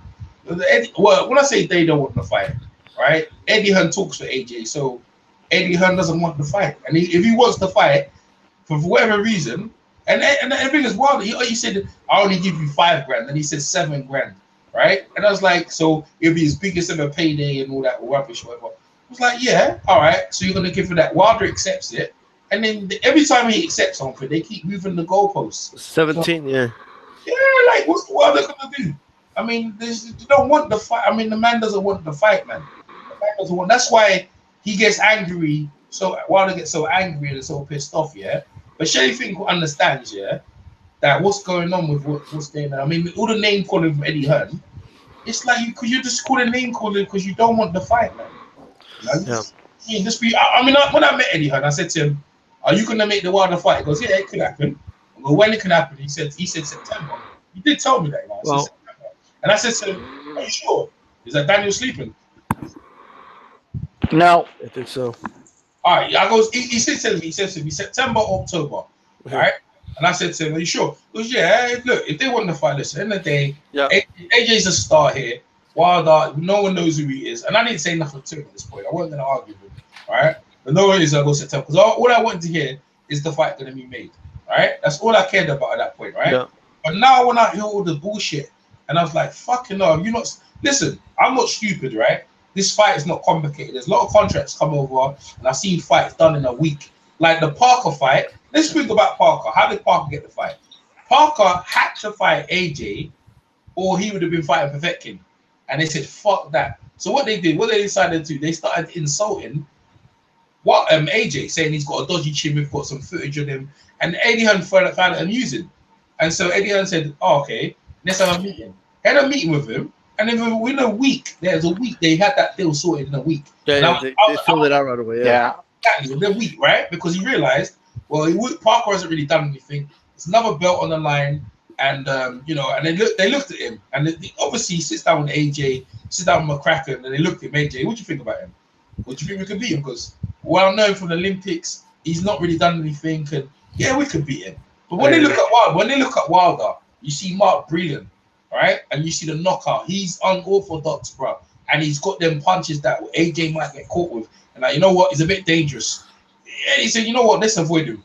And I mean, that's what they're gonna do. Let's see him get beat. So then they go Ortiz, right? So they put Ortiz in there. They want to see what's going on there. They saw what they saw. It's fucking tough. They said, "Fuck that." They don't want to fight him, man. They just don't want to fight him.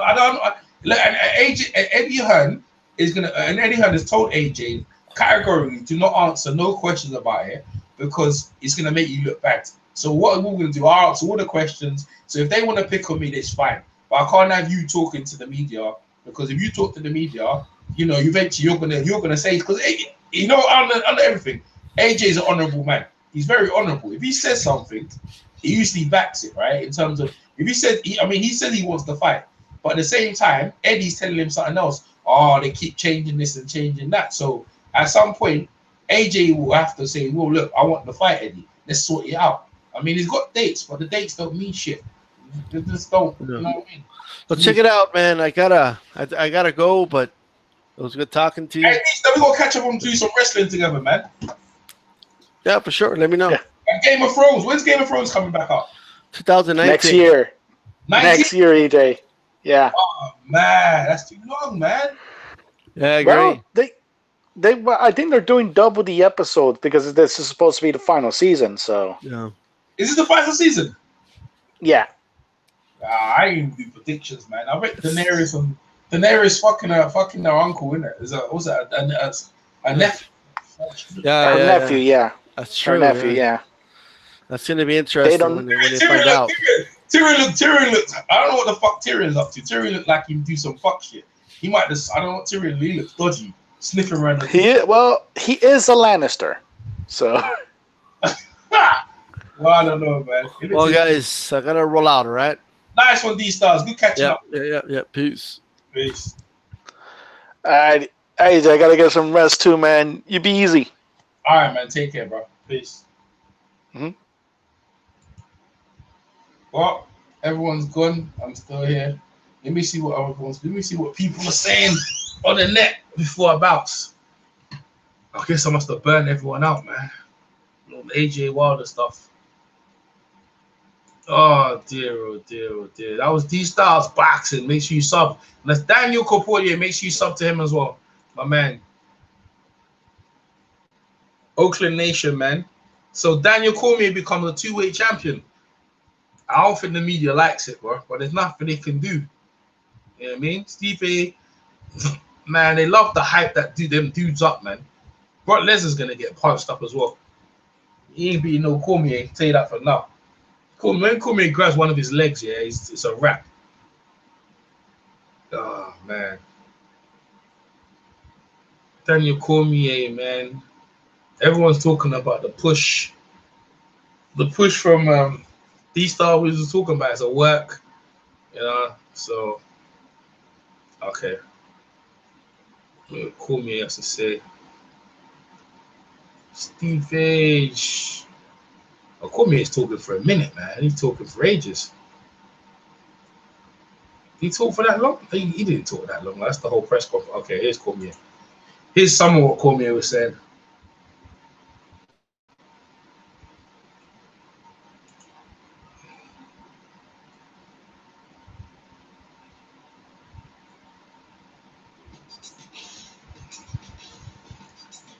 Let me get to this. What we did was, it was such a good night. Hard night. Can't really hear this shit. Cormier, Roundtree, Pettis. Oh, it's highlights. Can you really explain how it feels right now? It's such a big something that's so tough. I left the heavyweight division right number 2 guy in the world, and I didn't get to fulfill my journey. Let me hear what Cormier. Let me hear what Cormier has to say. Turn this joint up, right? Turn this joint up.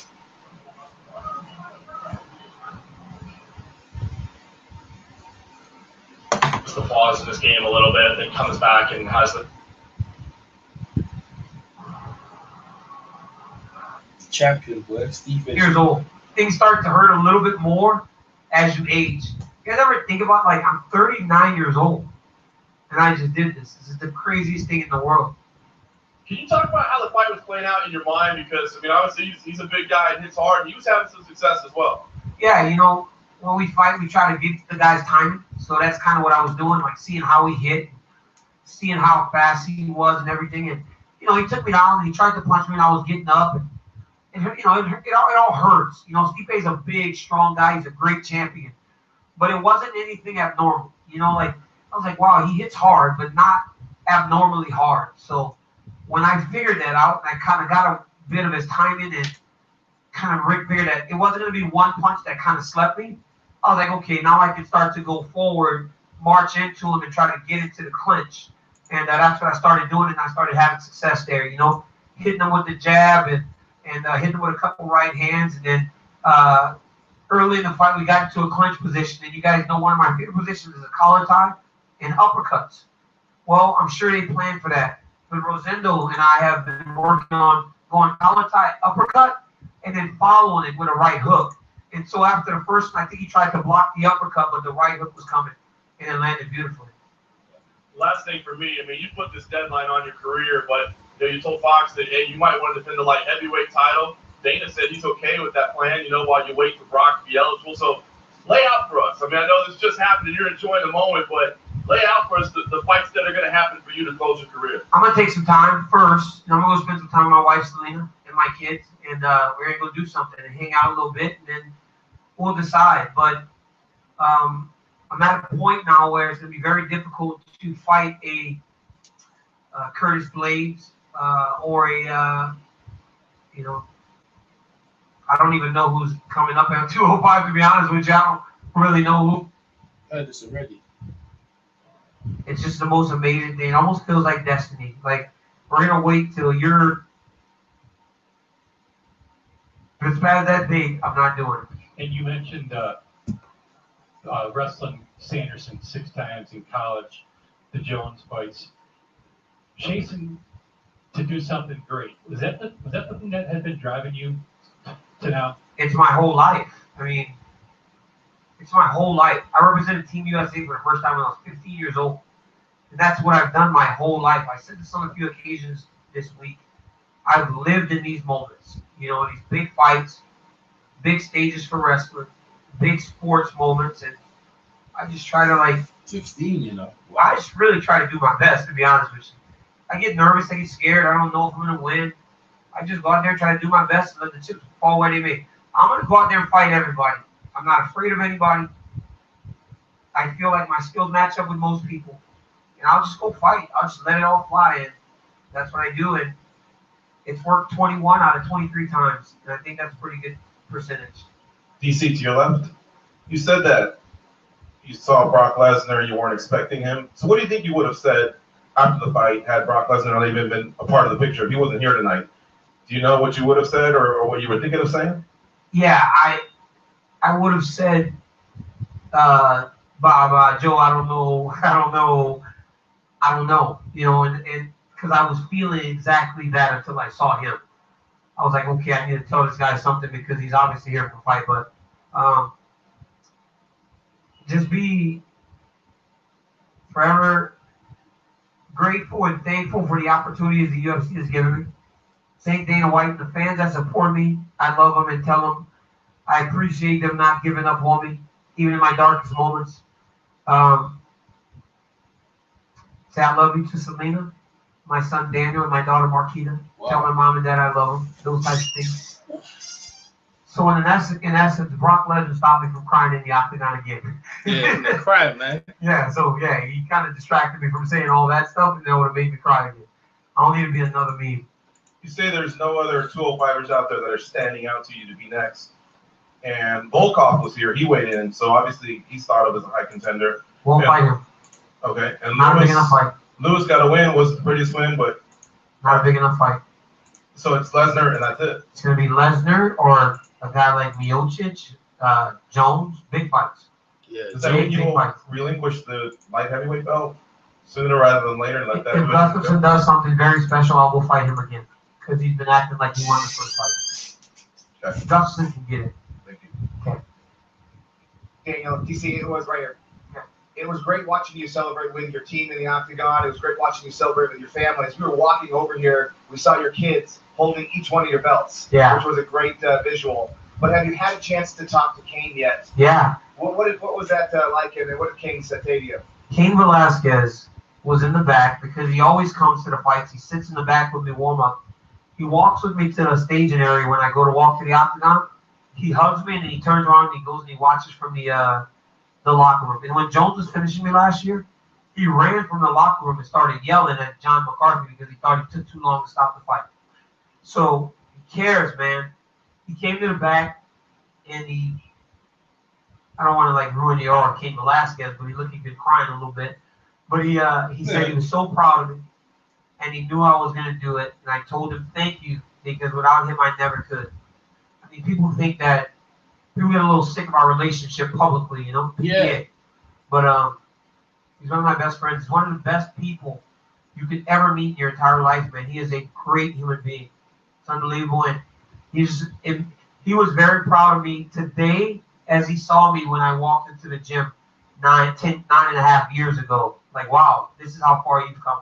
What does it mean right now? I mean, we've heard about him coming back. Is he close to return? I mean, man, let me tell you something. The reason the fight was so easy today was because, again, for the last 8 weeks, I've been getting beat up by Cain Velasquez. Still the best, man. He's the best heavyweight the UFC's ever seen. He does things that you just don't expect somebody to do. I mean, all right, man, you're the champion. Still, out of shape. He comes in there and he does 3-4 rounds with me. And I'm exhausted. He wrestles. He comes and he does the cardio bike with me, even though he has nothing on the horizon.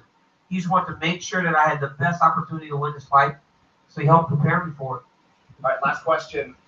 When Conor won the second belt, they had to go steal it from Tyron Woodley. Whose belt is the That's second mine. belt? I told Dana yesterday, make sure there's 2 at the arena. I had this great feeling that I was going to win this fight, and we got it done. You guys want me to? How exciting is it? Not here. Okay. How exciting is it for you as a WWE fan too? You know, even before you get to the fights, to like talk trash with the guy who's the champ over there. That's crazy. You know me, I love wrestling. Yeah, I watched the WWE stuff this weekend. I watched WrestleMania back in the day. I love it, man. I think it's great. But look, Brock Lesnar is the champion of the WWE. So when he comes over here, there's no script. There's no Vince McMahon saying, DC, lay easy on the punches. There's no Braun Strowman that when Brock punches him hard, on purpose isn't going to respond. The moment Brock Lesnar punches me, I'm going to get in his ass. And we're going to have him running across that octagon like a lot of those other dudes did. So he can be big and bad and tough right now. Once that cage door closes, he's going to have to answer for his words. And he's definitely going to have to answer for that show. Could you see yourself appearing on some programming over there and maybe taking an F5 or hanging out with Vince? If they wanted me over there, I'd go over there. I'd go beat Brock in a wrestling match. Maybe they do us a shoot match. Put us in singlets and see who wins. Yeah. Like a major decision or something. Maybe pin him. DC, real quick. While I certainly would never want to get in the way of you getting a Lesnar payday that you would deserve, how do you explain the moral dilemma of saying Jones doesn't deserve the platform to speak for his failed test, but Brock would deserve a title shot right after failing a test? Maybe we're living in my world now, so I dictate the rules. So yeah, and plus I just really don't like Jones. I'll never give him a platform. DC, you're right up here. Your hand is wrapped. I think you're also icing in the back. What's up? What's going on? I hurt my finger. I don't know. I really don't know what they're called, but it's the one right next to the thumb. I hit him, and once it was over, like I hurt my finger. I have to get an X-ray tomorrow, see what happens, but I'll be fine. In a lot of your fights, you push forward and you press, but you were kind of moving back up against the cage. Were you trying to bait him into the clinch to, like you explained earlier, that combination that you and Rotendo have been working on? Yeah, I was trying to get him to come forward because if you watch early, he was kind of tentative too because he expected me to come forward. Right. But then when he found some success, he started to press me. I got in the clinch, he threw me on the ground. I got up, he kind of held on me. I'm like, okay, use your energy to hold me. And then once I realized like the punches are hard but nothing crazy, then I started to go more into him. Yeah, that's what and that's when I'm at my best. And most guys will to, you know, Stipe's a great guy and I like him, but there's one habit that he has. Every time he gets out of the clinch, he leaves his hands low. Guys just don't put him in the clinch enough. So to Stipe Miocic as a friend, man, work on that clinch position because it's going to come into play again. Thanks. DC right here. I want to help him out too much. I know the Brock fight is, of course, most likely next, but if you do indeed decide to go back down to 205 before retiring next March, how difficult do you think it would be to make that weight considering the weight you put on for this heavyweight title? I didn't put on any weight. This is what I weighed.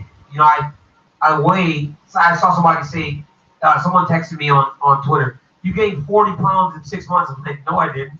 I weighed 235 when I step in the octagon at 205 sometimes. I'm like 228 on fight night. The only time I weigh 205 is for about an hour on weigh-in day. I weigh 205 for an hour on weigh-in day. That's it. I cut weight until I can't cut weight anymore. Once I'm at 205.0, not 204.9, not anything less than 205. I go weigh in, and then I start to put my fluids back in me. I don't have to be 205. I just have to weigh in at 205. I gain no weight. I weigh 245 naturally. Hey, guys. Thank you. Thank you. You believe this shit? It's amazing, right? It's fucking crazy. Let's get some photos. Get over here. Yes, they hate. Yep, they hate it. Honestly. They're freaking haters, man. All right, man. So that's DC. I'm EJ Boxing Live, and I'll catch you on the next one.